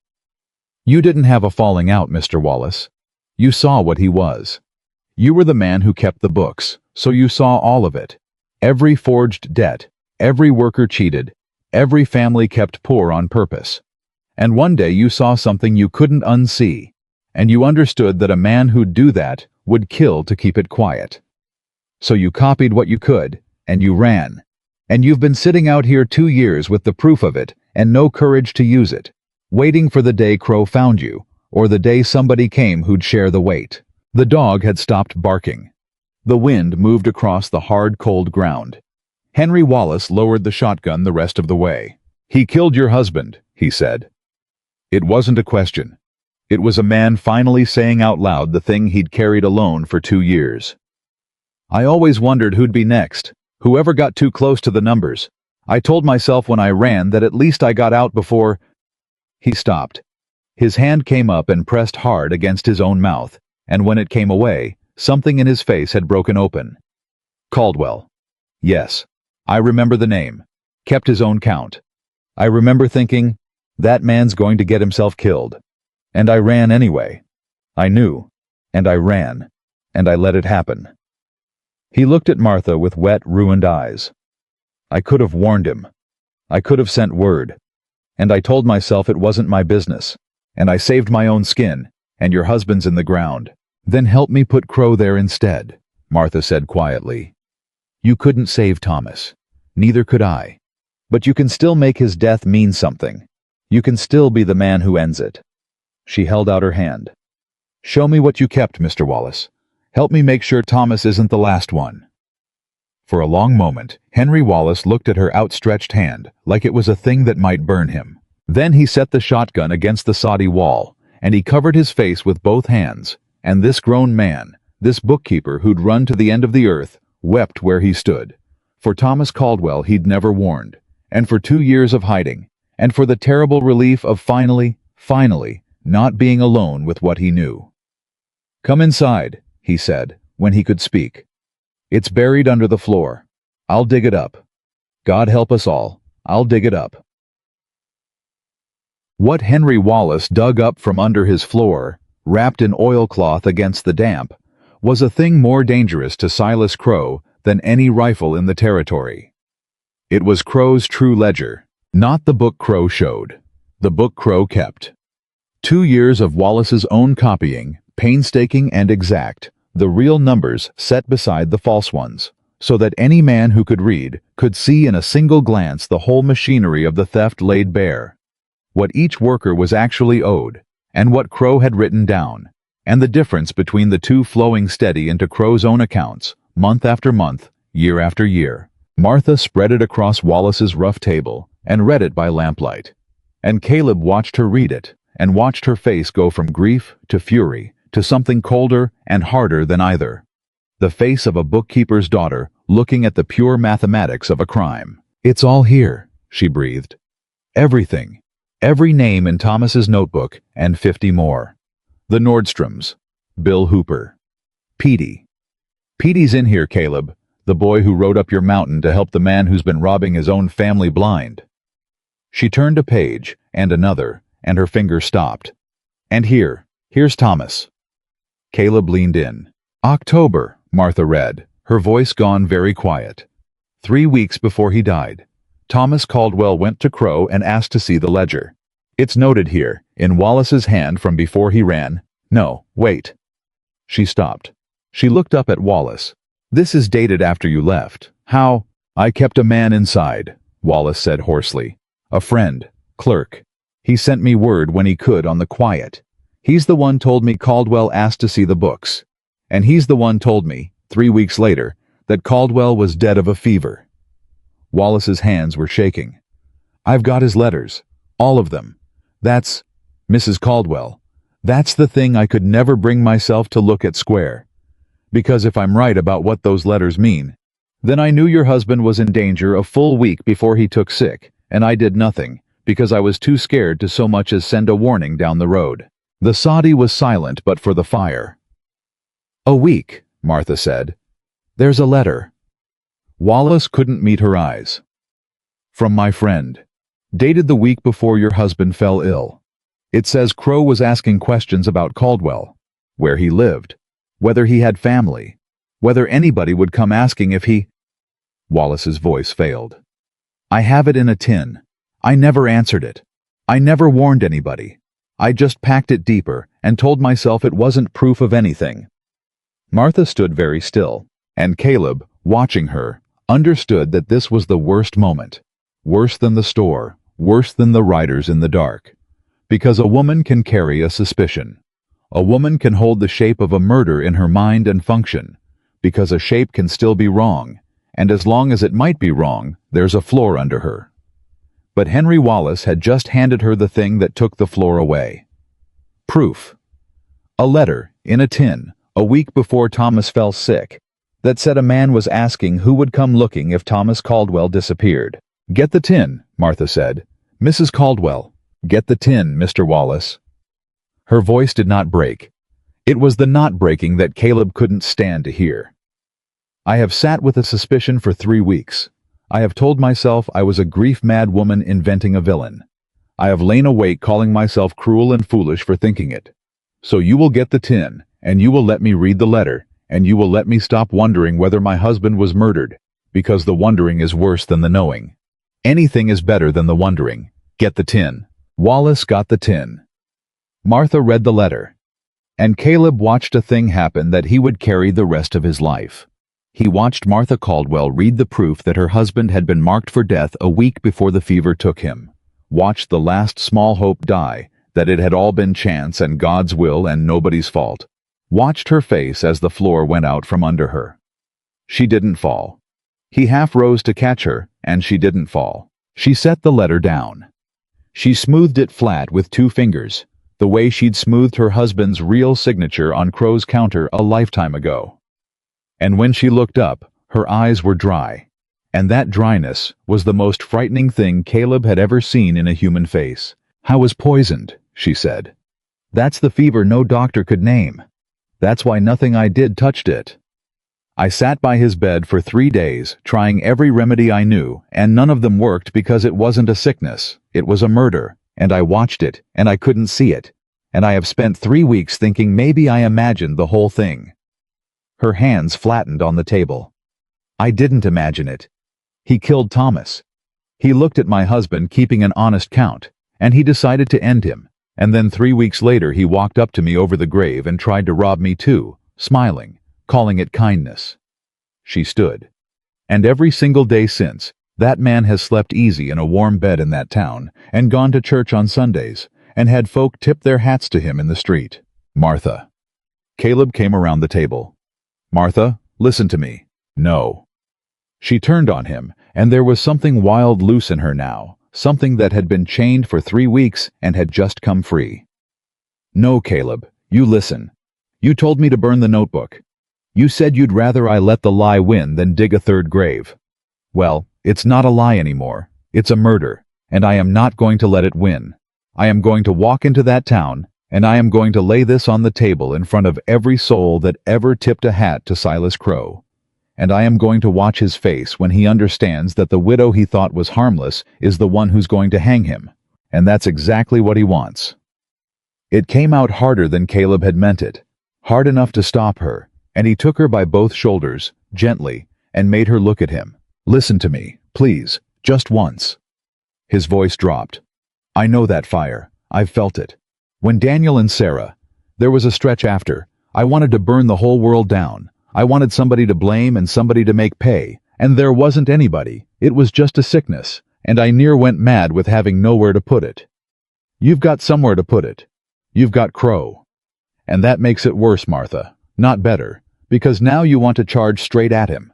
And a man like Crow has spent his whole life waiting for people to charge straight at him so he can cut them down and call it self-defense. Martha's chest was heaving, but she was listening. "You walk into that town hot," Caleb went on, low and steady, "with a book under your arm and murder in your eye, and you know what happens? You know what he does? He doesn't panic. He smiles. He says, 'Here's the poor mad widow again. Grief's turned her mind.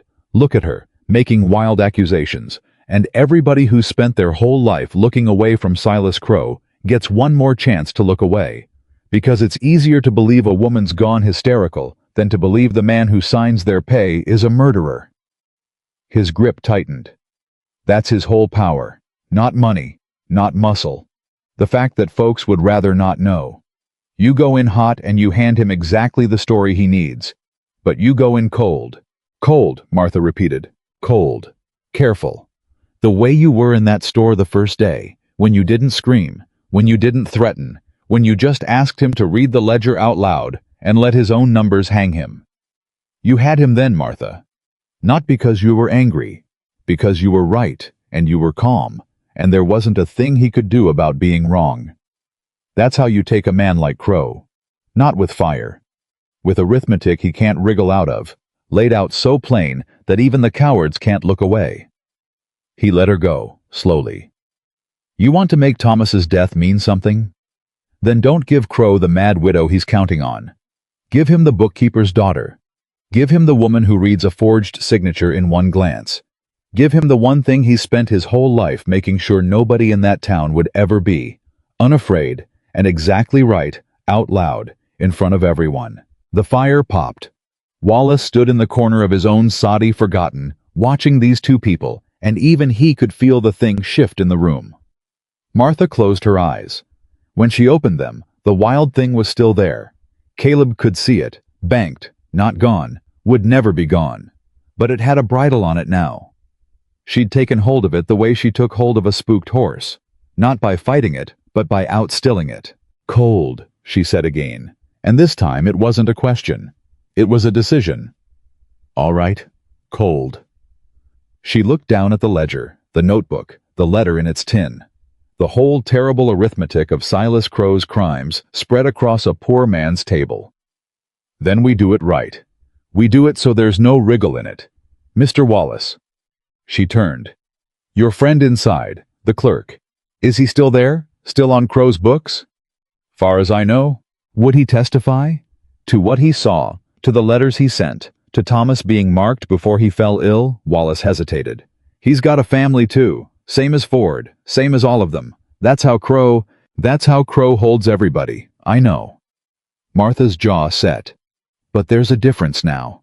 Before, if any one man stood up, he stood up alone, and Crowe crushed him alone, and everybody watched and learned the lesson. You stand up, you get crushed. But we're not asking one man to stand alone.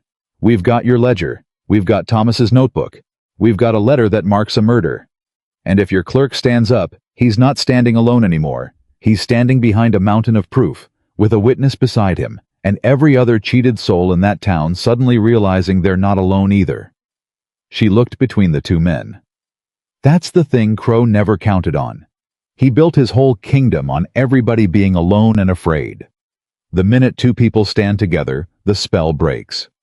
And once it breaks, Mr. Wallace, it breaks all at once. Every man he ever cheated comes out of the woodwork, because it's finally safe to." Caleb was watching her with something on his face that Wallace, a stranger, could read plain, even if Caleb couldn't. "You've thought this through," Caleb said. "I've done nothing but think it through for 2 days on the trail." She began carefully to gather the papers, the ledger, the notebook, the tin. "We don't go to Crowe. That's the second mistake, and I nearly made it. We don't confront him at all. Confronting him is theater. It's what he's good at. It's a fight on his ground." Her hands moved sure and quick over the documents, ordering them, a bookkeeper building a case. "We go over him, around him. We take everything we have to the one authority Crowe doesn't own." She looked up. "Where's the nearest federal marshal, Caleb? Not the local law. Crowe's got the local law in his vest pocket. A federal man. A territorial marshal. Someone Crowe can't buy and can't scare and can't have supper with. Territorial marshal rides circuit out of the county seat. 2 days ride. Maybe less if we push." "Then that's where we go." She wrapped the papers back in Wallace's oilcloth, tight and careful. Not town, not Crow, the marshal. We lay it all in front of a man with a federal badge and no stake in Pine Hollow Ridge, and we let the arithmetic do the rest.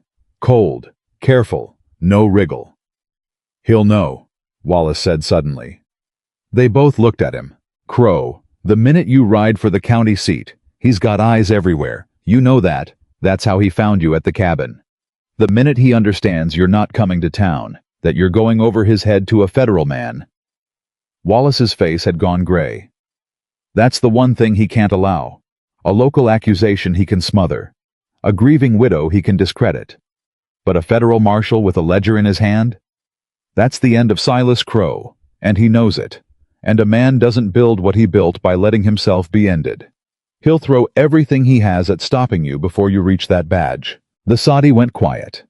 And Martha Caldwell, wrapping the last of the papers, felt the cold, clear country settle over her all the way, and understood that Wallace was right, and understood something else besides, that the 2-day ride to the county seat was going to be the longest and most dangerous 2 days of her life, because Silas Crow was about to learn that the widow he'd tried to rob had become the one thing he couldn't survive. Then we don't give him time to throw it, she said. We ride tonight, now, while he still thinks we're coming to town, while he's still got his men watching the roads into Pine Hollow Ridge instead of the road out of the county. She looked at Caleb. Can you find the way to the county seat in the dark? I can find any way in the dark. That's the one thing 11 years alone taught me worth a damn. Then that's our edge. He's got numbers and money and the law in his pocket. We've got a man who can move through the dark like it's noon, and a mountain of proof, and the one thing Crow's never had in his life.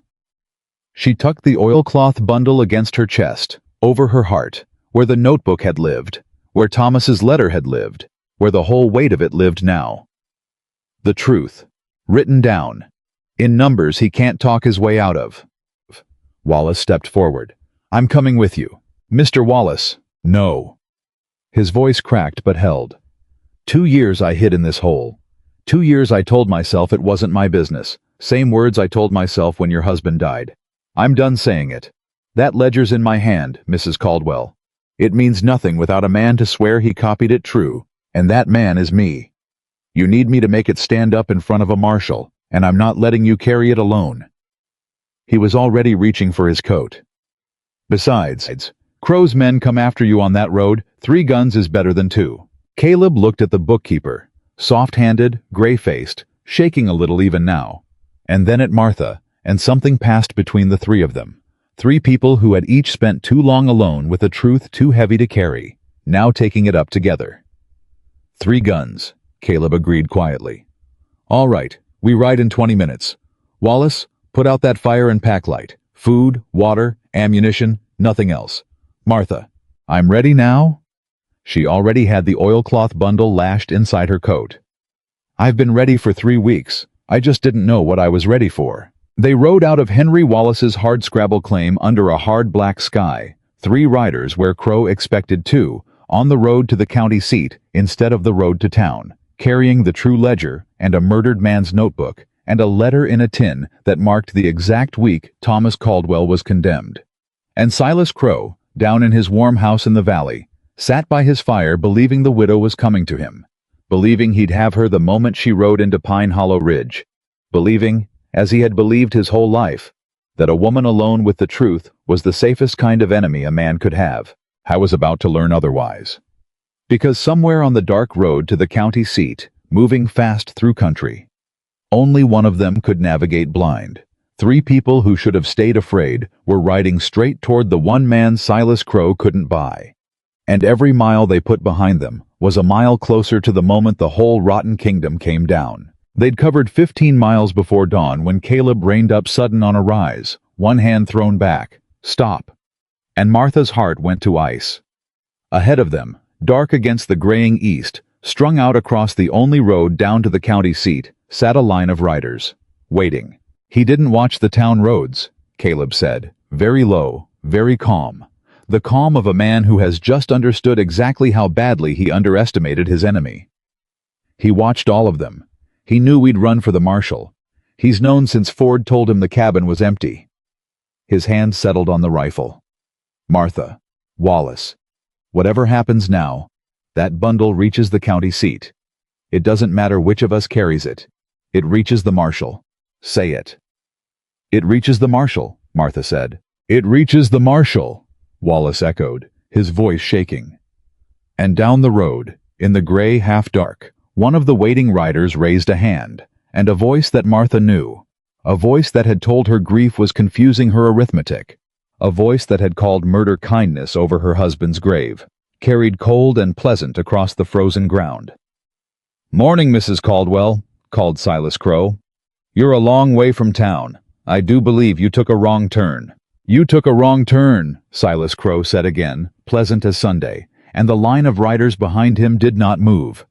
Martha counted them without seeming to. 5.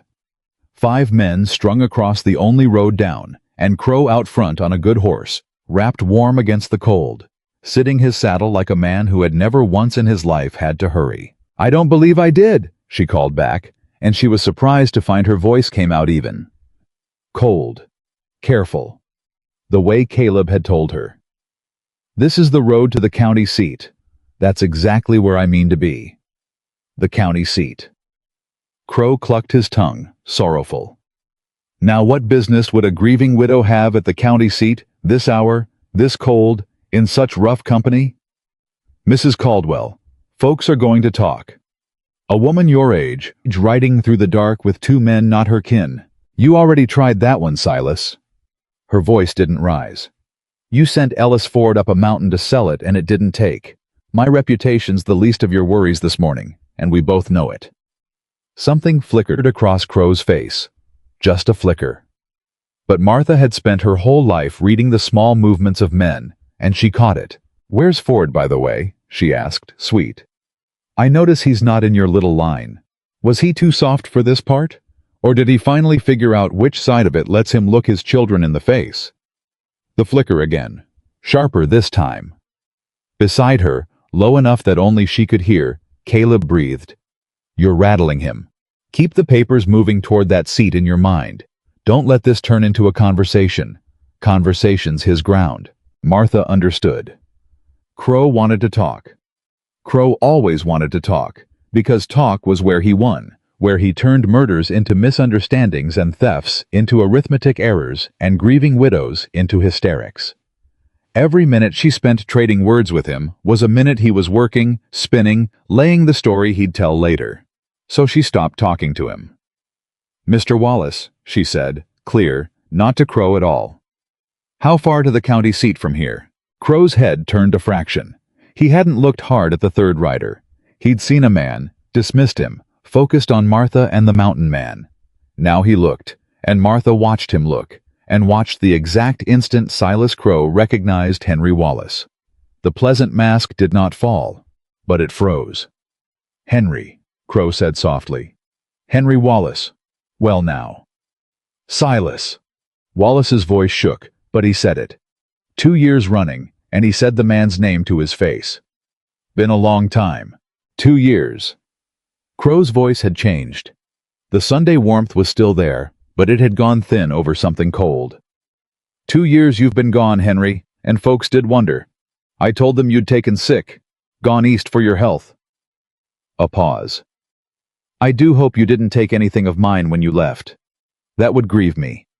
That would grieve me terribly, Henry, after all our years." And there it was. The threat. Gentle, reasonable, said in front of witnesses who'd swear they heard nothing but concern. Wallace's horse shifted under him. His hands were white on the reins. Martha felt it happening. Felt Wallace starting to crack. 2 years of terror rising up in him at the sound of Crow saying his name soft. And she knew if Wallace broke now, if he wilted, the whole thing tilted. Crow fed on it. One frightened man was all he needed to remember he was the biggest thing on the road. "He took a ledger, Silas," Martha said. Every head turned to her. She said it plain and loud and without a tremor, the way you'd read a figure off a page, and she watched the word ledger land on Silas Crow like a slap. "He took the true one," she went on. "The one you kept. The one where the real numbers sit right next to the numbers you showed. 2 years he's had it, buried under his floor, too scared to use it. But he's not scared anymore, Silas, because he's not alone anymore. That's the thing about your whole kingdom, isn't it? It only works as long as everybody's alone. She let it hang in the cold. We've got the ledger. We've got Thomas's own notebook, in his own hand, listing every man you cheated. And we've got a letter, dated the week before my husband took sick, where your own clerk writes that you were asking who'd come looking if Thomas Caldwell disappeared. The road went silent, and the 5 riders behind Crow, hired men, working men, men who took Crow's wage and did Crow's work, and told themselves it was just work. Those 5 men went very still, because a threat against a widow was one thing, but a letter about a murder was another, and every one of them had just heard the word disappeared said out loud. She's raving, Crow said, but he said it a half-second too late, and everybody heard the half-second. Grief's turned her mind. There's no letter. There's a letter, Silas. Martha's hand went inside her coat, slow, so nobody's gun did anything foolish, and came out with the tin. She held it up in the graying light. Your clerk's own hand.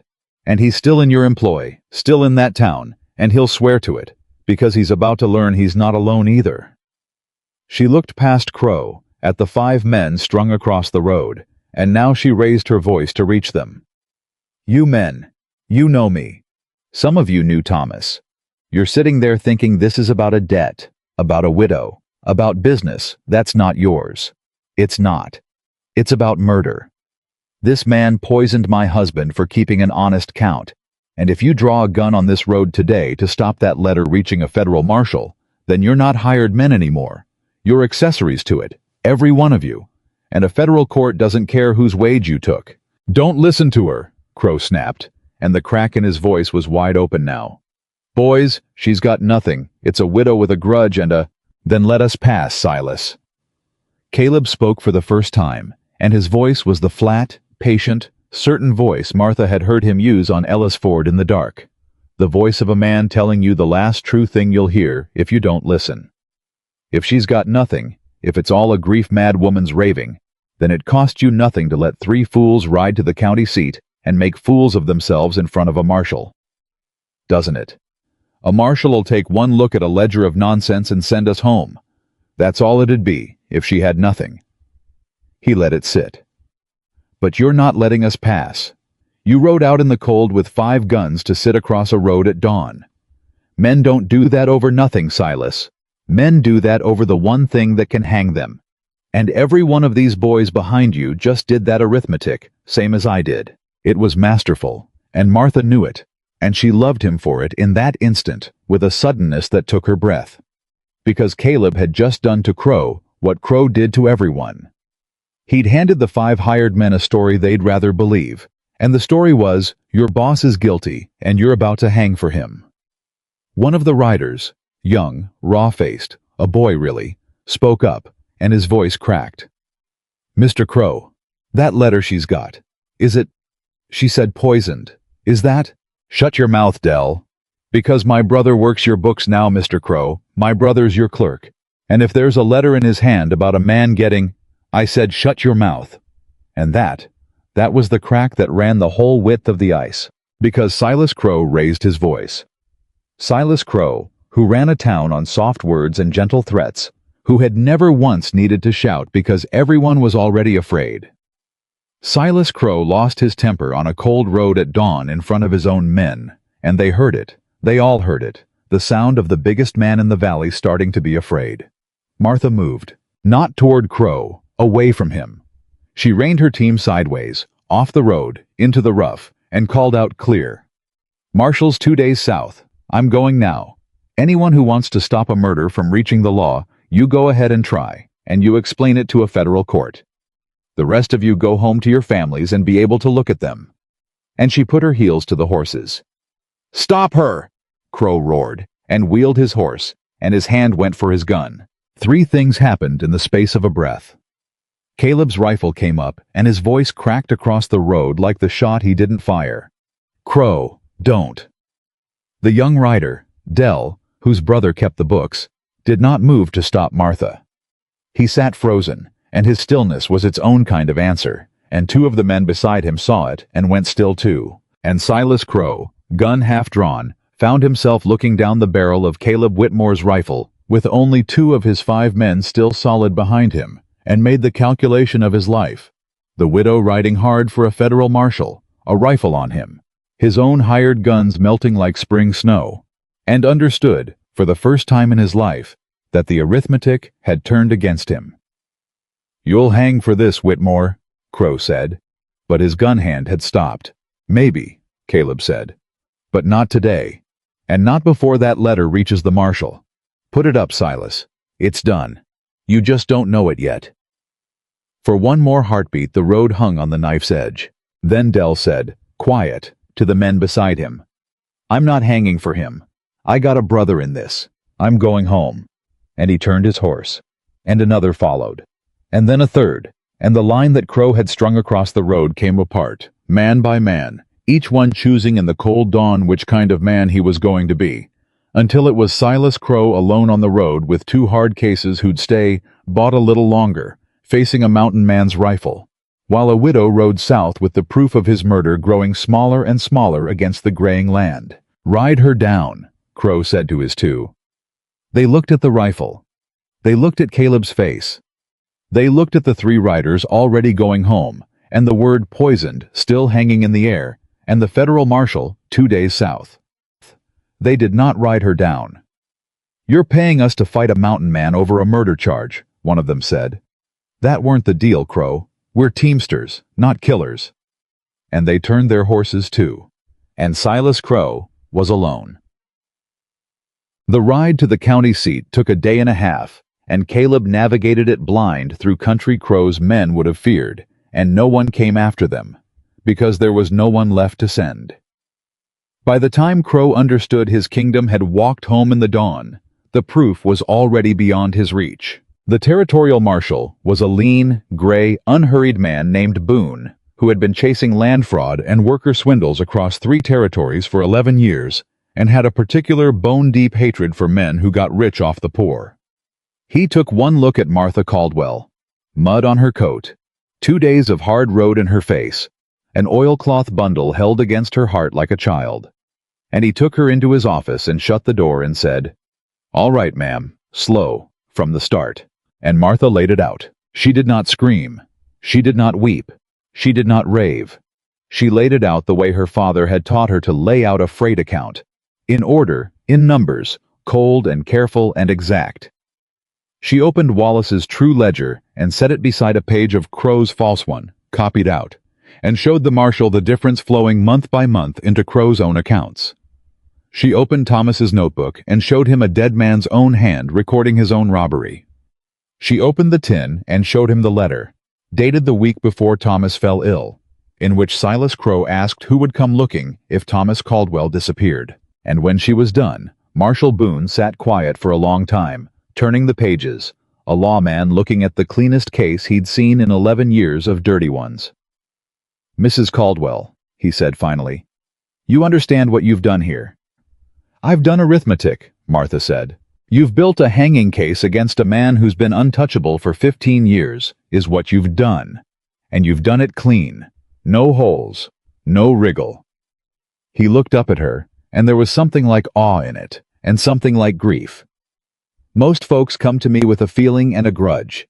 You came with a ledger." He closed the tin gently. "Wallace here'll swear he copied the books true?" "I will," Wallace said.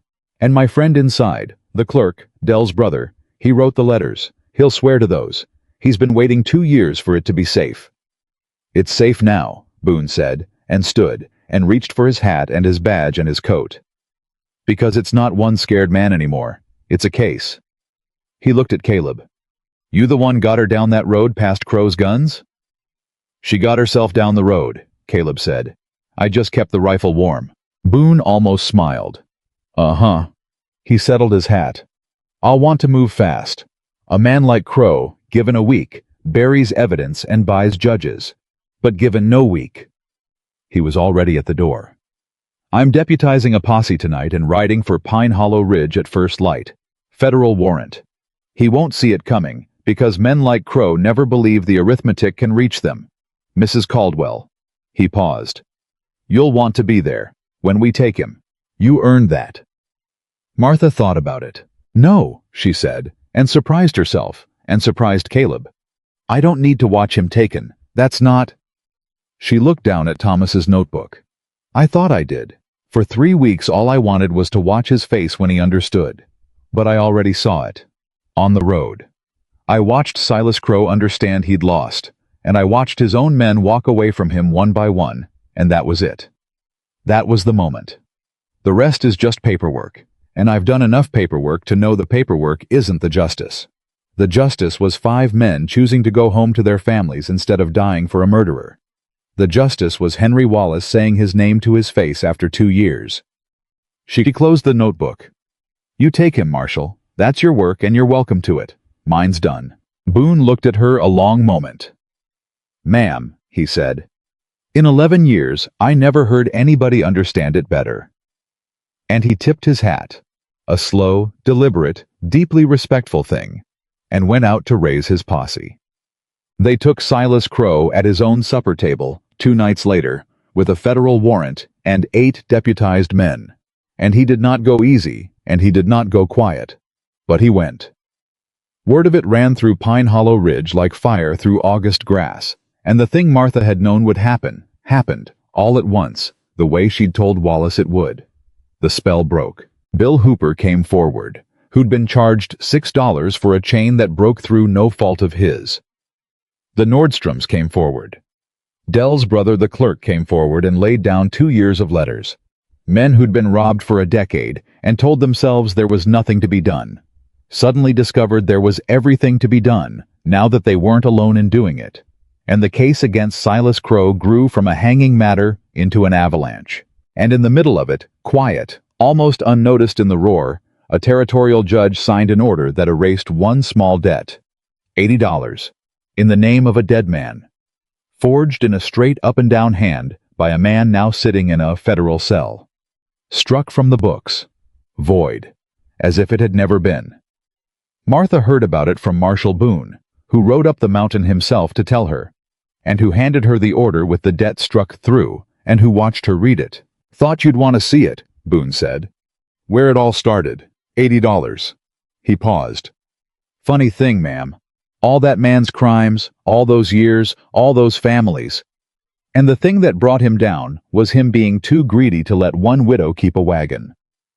Martha looked at the struck-out debt for a long time. "No," she said quietly. "That's not the thing that brought him down." She folded the paper. The thing that brought him down was a man in the corner of a store who couldn't stand to watch a lie win, and paid $80 he didn't owe for a woman he'd never met. She looked up, and Caleb was standing in the cabin doorway, and Boone glanced between them and understood a great many things at once. "If Silas hadn't been greedy, he'd never have come for me. That's true. But if that man hadn't paid the debt, if I'd had to hand over the wagon and the tools and Thomas's things to settle it, the notebook would have been ashes, and I'd have been a poor mad widow nobody believed, and Silas Crow would be eating his supper a free man tonight." She held the folded order against her heart. "It wasn't greed that undid him, Marshal. It was decency. One man's, on one cold afternoon. That's the only thing in this world that ever undoes a Silas Crow. And it's the one thing men like him never, ever see coming." Boone looked at her, and looked at the mountain man in the doorway, and settled his hat. "Reckon that's so," he said. "Reckon that's exactly so." And he tipped his hat to her. The third federal man's respect she'd earned in a week, and rode back down the mountain to go build the gallows-tall case that would keep Silas Crow from ever again deciding whose life was worth an $80 wagon. That night, for the first time since she'd followed a stranger's wagon up the mountain in the dark, Martha Caldwell had nothing left to fight. It was a strange feeling. She sat by the stove with Thomas's notebook in her lap, closed now, its work done, and found she didn't know what to do with her hands. For 3 weeks her hands had been full. Repairs, investigations, ledgers, the hard business of survival and vengeance. And now Crow was in a cell, and the debt was struck, and Thomas would have his justice. And Martha Caldwell sat in a warm cabin 12 miles from anywhere with nothing left to repair, and did not know who she was when she wasn't fixing something. "You've gone quiet," Caleb said. He was across the stove from her, mending the same harness he'd been mending the night the riders came, and she suspected he'd never actually finish it, that it had become a thing his hands held while the rest of him did harder work. "You, quiet, that's new." "There's nothing left to say to him," Martha said. "Crow. I spent 3 weeks with him in my head, arguing, accusing, and now he's in a cell and the argument's over and She stopped. "I don't know what I am now. Is that a foolish thing to say? For 3 weeks I was the woman who was going to bring down Silas Crow. That was the whole of me. And now that woman's finished her work, and I don't know what's left underneath her." Caleb set down the harness. "I do," he said. "Do you? I've watched it for 3 weeks." He looked at her steady across the fire. "Underneath the woman who was going to bring down Crow, there's a woman who trews an axle out of a wagon bolt because she can't stand to see a thing run crooked. There's a woman who drew the stone bruise out of a horse nobody else bothered to look at. There's a woman who reorganized a lonely man's root cellar so that whoever found him hurt could feed him without a treasure map. You remember saying that? You've been living like a man who doesn't expect to be missed. You said that to me. Nobody ever—" His voice caught, and he let it, and went on. "Nobody ever looked at how I was living and saw a man worth making a system for. You did. Before you ever knew about Crow or the notebook or any of it. Day one, Martha. You walked into a lonely man's ruined life and started making it a place where a person could be found." Martha's throat had gone tight. "That was just work," she said. "That was just fixing what was broke."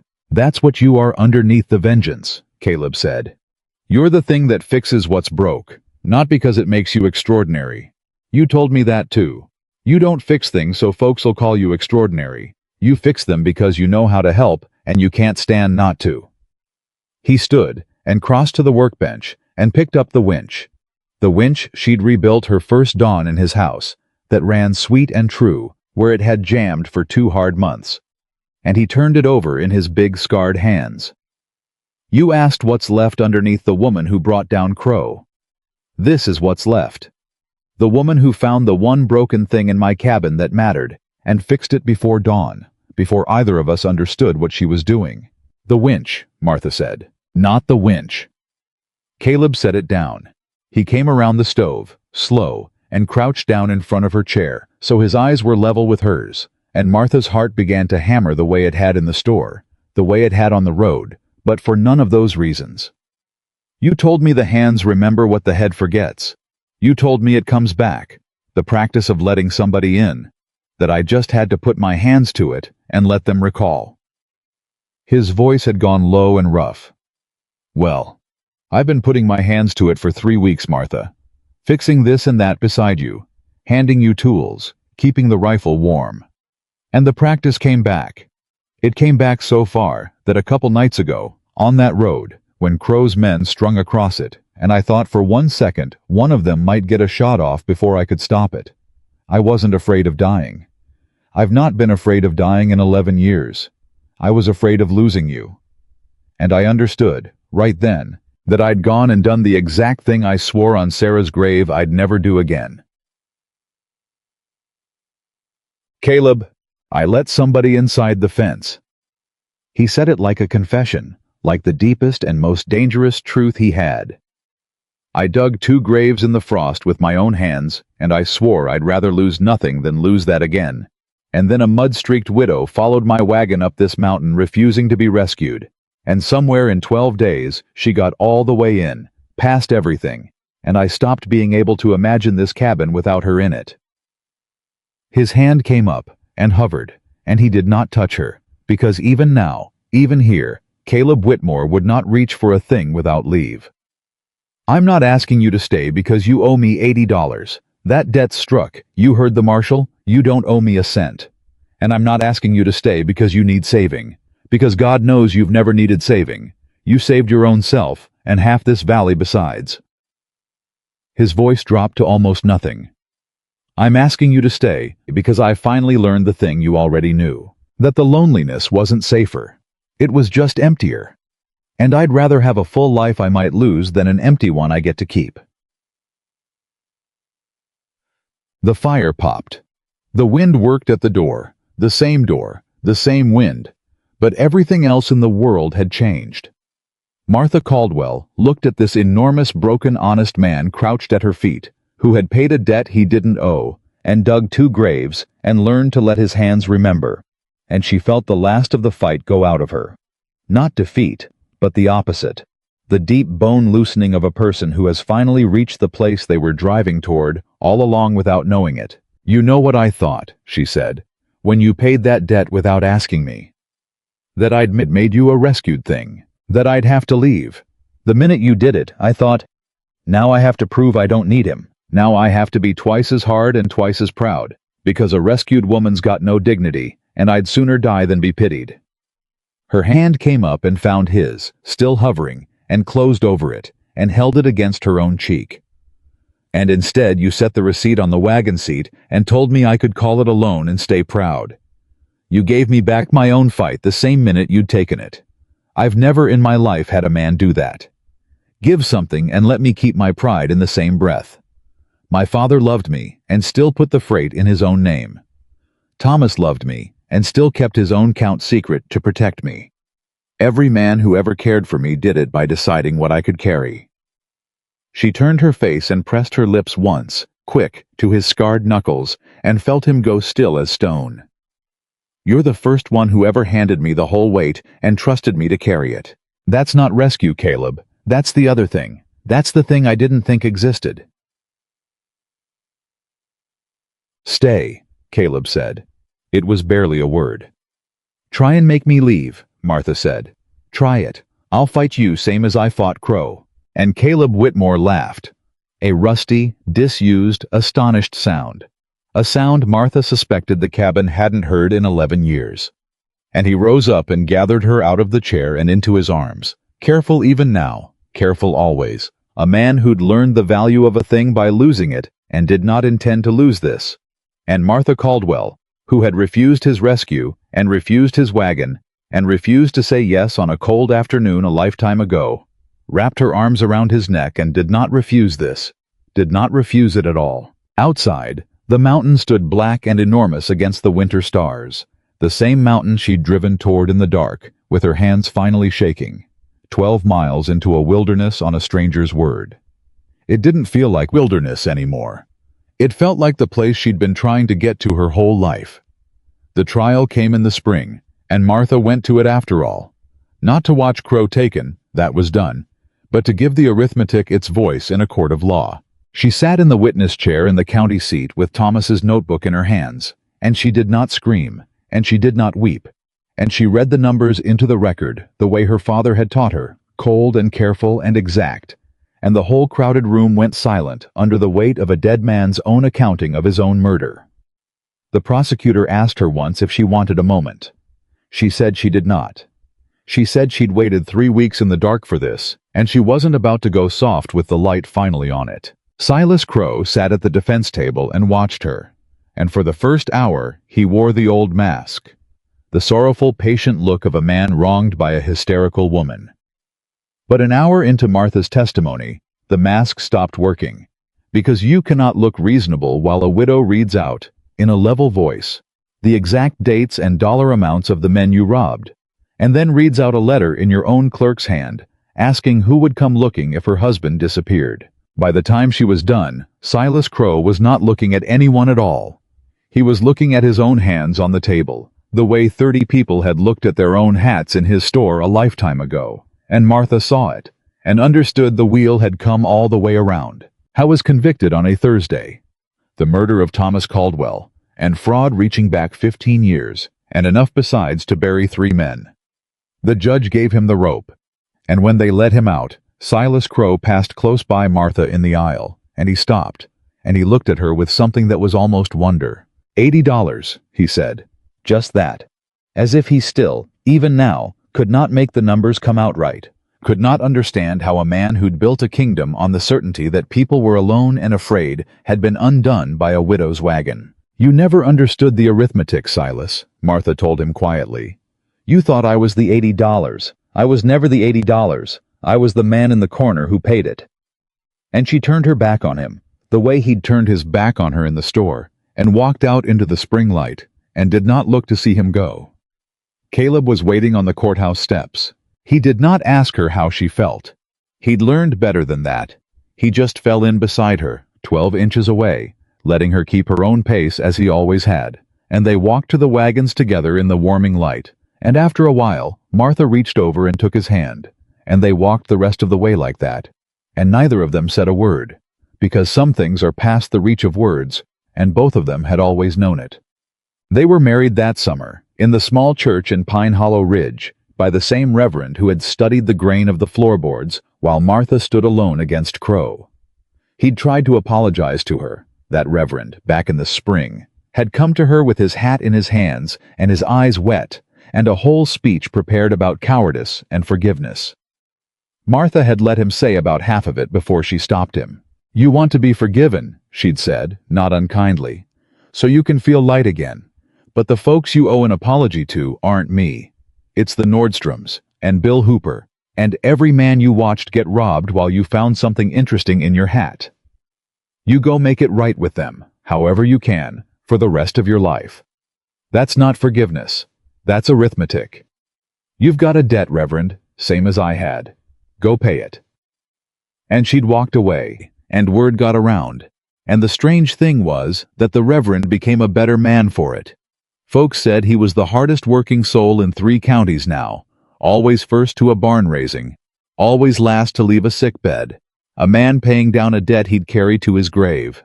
So Martha let him marry them, because a man doing penance is a man worth giving honest work to, and because Thomas would have laughed at the poetry of it, the coward made to bless the thing his cowardice had nearly killed. She wore no veil. She'd been a widow, and she'd not pretend otherwise, and Caleb wouldn't have wanted a woman who pretended. She wore a good gray dress and her mother's ring beside the one Thomas had given her, both of them, because a heart that's loved once and lost doesn't empty to make room. It just grows the room, and Caleb understood that better than any man alive, standing up there beside her with Sarah and Daniel 11 years in the ground, and no jealousy in him at all. Only the deep, steady gladness of a man who'd learned that love isn't a debt where one person's gain is another's loss. The whole town came. Every soul who'd studied their hats that first day came, and Martha did not hold it against them, because she'd learned the difference between a coward and a man who'd been kept alone and afraid. Crow had made cowards of them all, and with Crow gone, folks remembered they'd rather be brave. Doc Pearson gave her away, the man who'd set her arm when she was 9. The widow Hensley wept in the front row, honest tears this time, at a wedding instead of a grave. And Ellis Ford stood at the very back with his wife and his 2 little ones, the man who'd chosen in the dark which kind of man he'd be. And when Martha's eyes found him over the crowd, she gave him a small nod, and he gave her one back, and that was the whole of it, and it was enough. Henry Wallace came down from his hardscrabble claim, and he didn't look like a hunted man anymore. He'd moved back into the county proper. He kept books again, honest ones now, for half the small ranchers in the valley, men who'd never been able to afford a bookkeeper and had been cheated for it their whole lives.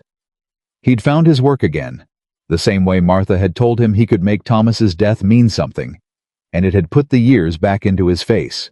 "You did this," he told Martha at the wedding, gripping both her hands. "You know that. 2 years I sat in a hole with the proof rotting under my floor because I couldn't carry it alone. You made it so nobody had to carry it alone. That's the whole thing you did, Mrs." He caught himself. "Mrs. Whitmore now." "Mrs. Whitmore," Martha agreed, and found she liked the sound of it, and found too that Thomas's name living on beside it in her heart did not trouble her at all. They turned the cabin into a workshop, the way she'd half imagined that first dawn with her hands full of Caleb's rebuilt winch. Word got around, it always does, that there was a woman up on the Iron Ridge who could fix anything a man brought her. A cracked axle, a bound-up winch, a rifle that wouldn't feed, a music box, a settler's dead mother had carried from the old country that no one in 3 territories could make sing again. They came up the mountain, the 12 hard miles, hats in their hands, and at first they came looking for the mountain man, because surely it was the mountain man. And Caleb would jerk a thumb at the workbench and say, "Talk to her. She's the one with the hands. I just keep the rifle warm." And the men would blink and turn to the small gray-haired woman bent over their broken thing, and learn, the way Caleb had learned, the way Silas Crow had learned too late, exactly what a woman's hands were worth. She fixed them all. Not because she wanted folks to call her extraordinary, because she knew how to help, and she couldn't stand not to, and that had been the truest thing in her since she was 8 years old, greasing axles for a hard good man who'd taught her that a face gets old, but hands stay useful. And the mountain that had been a wilderness became a place folks knew the road to. The lonely man who'd arranged his whole life around nobody coming had a yard full of wagons most weeks now, and a fire that never quite went out, and a woman across the stove from him who argued with him about everything, and agreed with him about the things that mattered. And on the coldest nights, when the wind came down off the high peaks and tried the door the way it always had, the two of them sat close in the light, and were not, either one of them, ever alone in the dark again. They had a daughter, in the 3rd year. Martha was past 40, and the doc down in town shook his head and worried. And Martha ignored him, the way she'd ignored every man who'd ever told her what she couldn't carry, and the baby came fine, small and furious and loud. They named her Sarah, for the woman in the ground who'd made Caleb tender before grief made him hard. And it was Martha who chose the name, Martha who insisted on it. And when Caleb tried to argue, she stopped him with a hand on his chest and said, "A heart that's loved doesn't empty to make room. You taught me that yourself, at our wedding, without saying a word. Your Sarah made you a man worth loving. Our Sarah gets to carry that." And Caleb Whitmore, who had not wept when he dug 2 graves in the frost, wept then, holding his daughter, in the cabin that was not empty anymore, and never would be again. The girl grew up on the mountain with a wrench in her hand before she could spell her own name, because Martha taught her the way her own father had taught her. Not that useful hands belonged only to men, but that useful hands were valuable, and that a girl with them was a girl the world couldn't easily get a grip on. She grew up knowing the story too. All the children in Pine Hollow Ridge knew the story. It became the kind of story a town tells itself, the way towns do, polished and shaped and passed down. But they always told it wrong. Years later, many years, when Caleb's beard had gone full white, and Martha's hands had slowed but never stopped, when their Sarah was grown and had a workbench of her own, people in Pine Hollow Ridge still told the story of the mountain man who paid the widow's $80 debt. They told it as a rescue. That was the shape it took, in the telling, over the years. The powerful villain, the helpless widow, the silent hero who rode down out of the mountains and saved her with $80 and carried her off to his cabin and made her his own.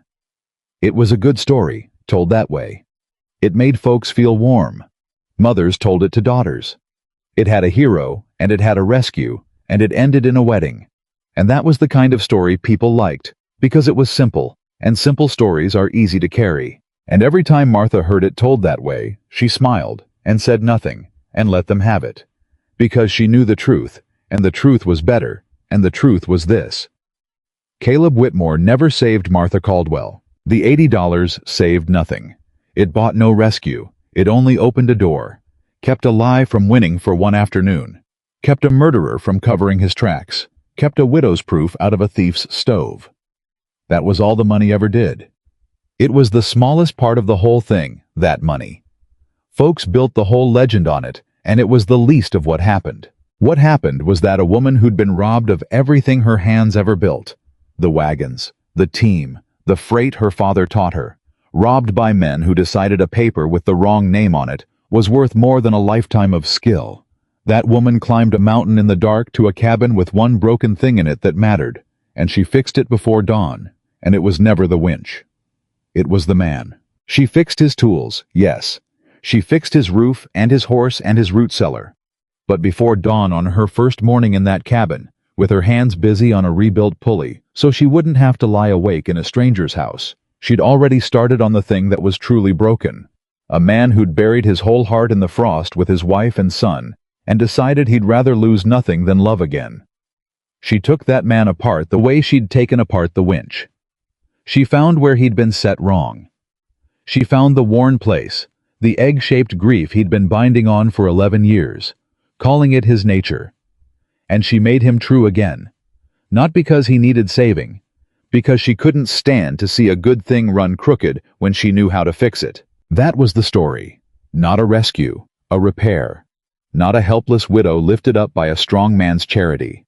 A master craftswoman who walked into a ruined life and rebuilt it with her own 2 hands, and got her own ruined life rebuilt in the bargain, because that is how it works with the right 2 people.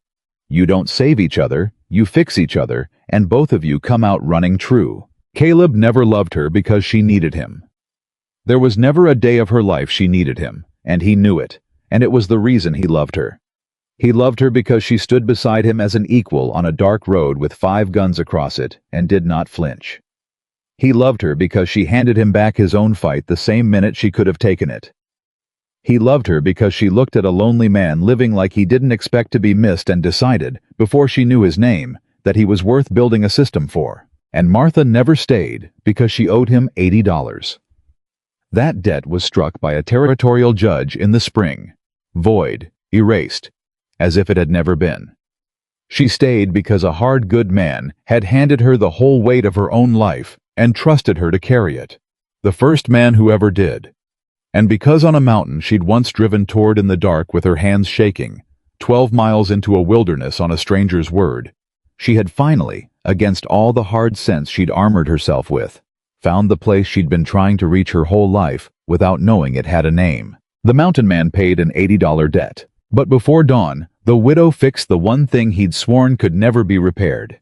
And she did it not with charity, and not with need, and not with rescue, but with the plain and stubborn competence of a woman who knew how to help, and could not stand to see a good heart run crooked. She fixed his heart, and in the fixing, mended her own. And in the high cold country of Montana, 2 people the world had tried to break, one by robbery, one by grief, proved for all the years that followed that the strongest thing 2 souls can ever build is not a rescue and not a debt, but a life made true by 4 good hands that finally, after all that breaking, had someone worth working beside. The town told it wrong for 100 years. But Martha Caldwell knew the truth and carried it to the end of her long, useful life, and it was this: nobody saved anybody on that mountain. They fixed each other. And a thing that's been fixed right, by hands that know their work, runs truer and lasts longer than a thing that was never broken at all.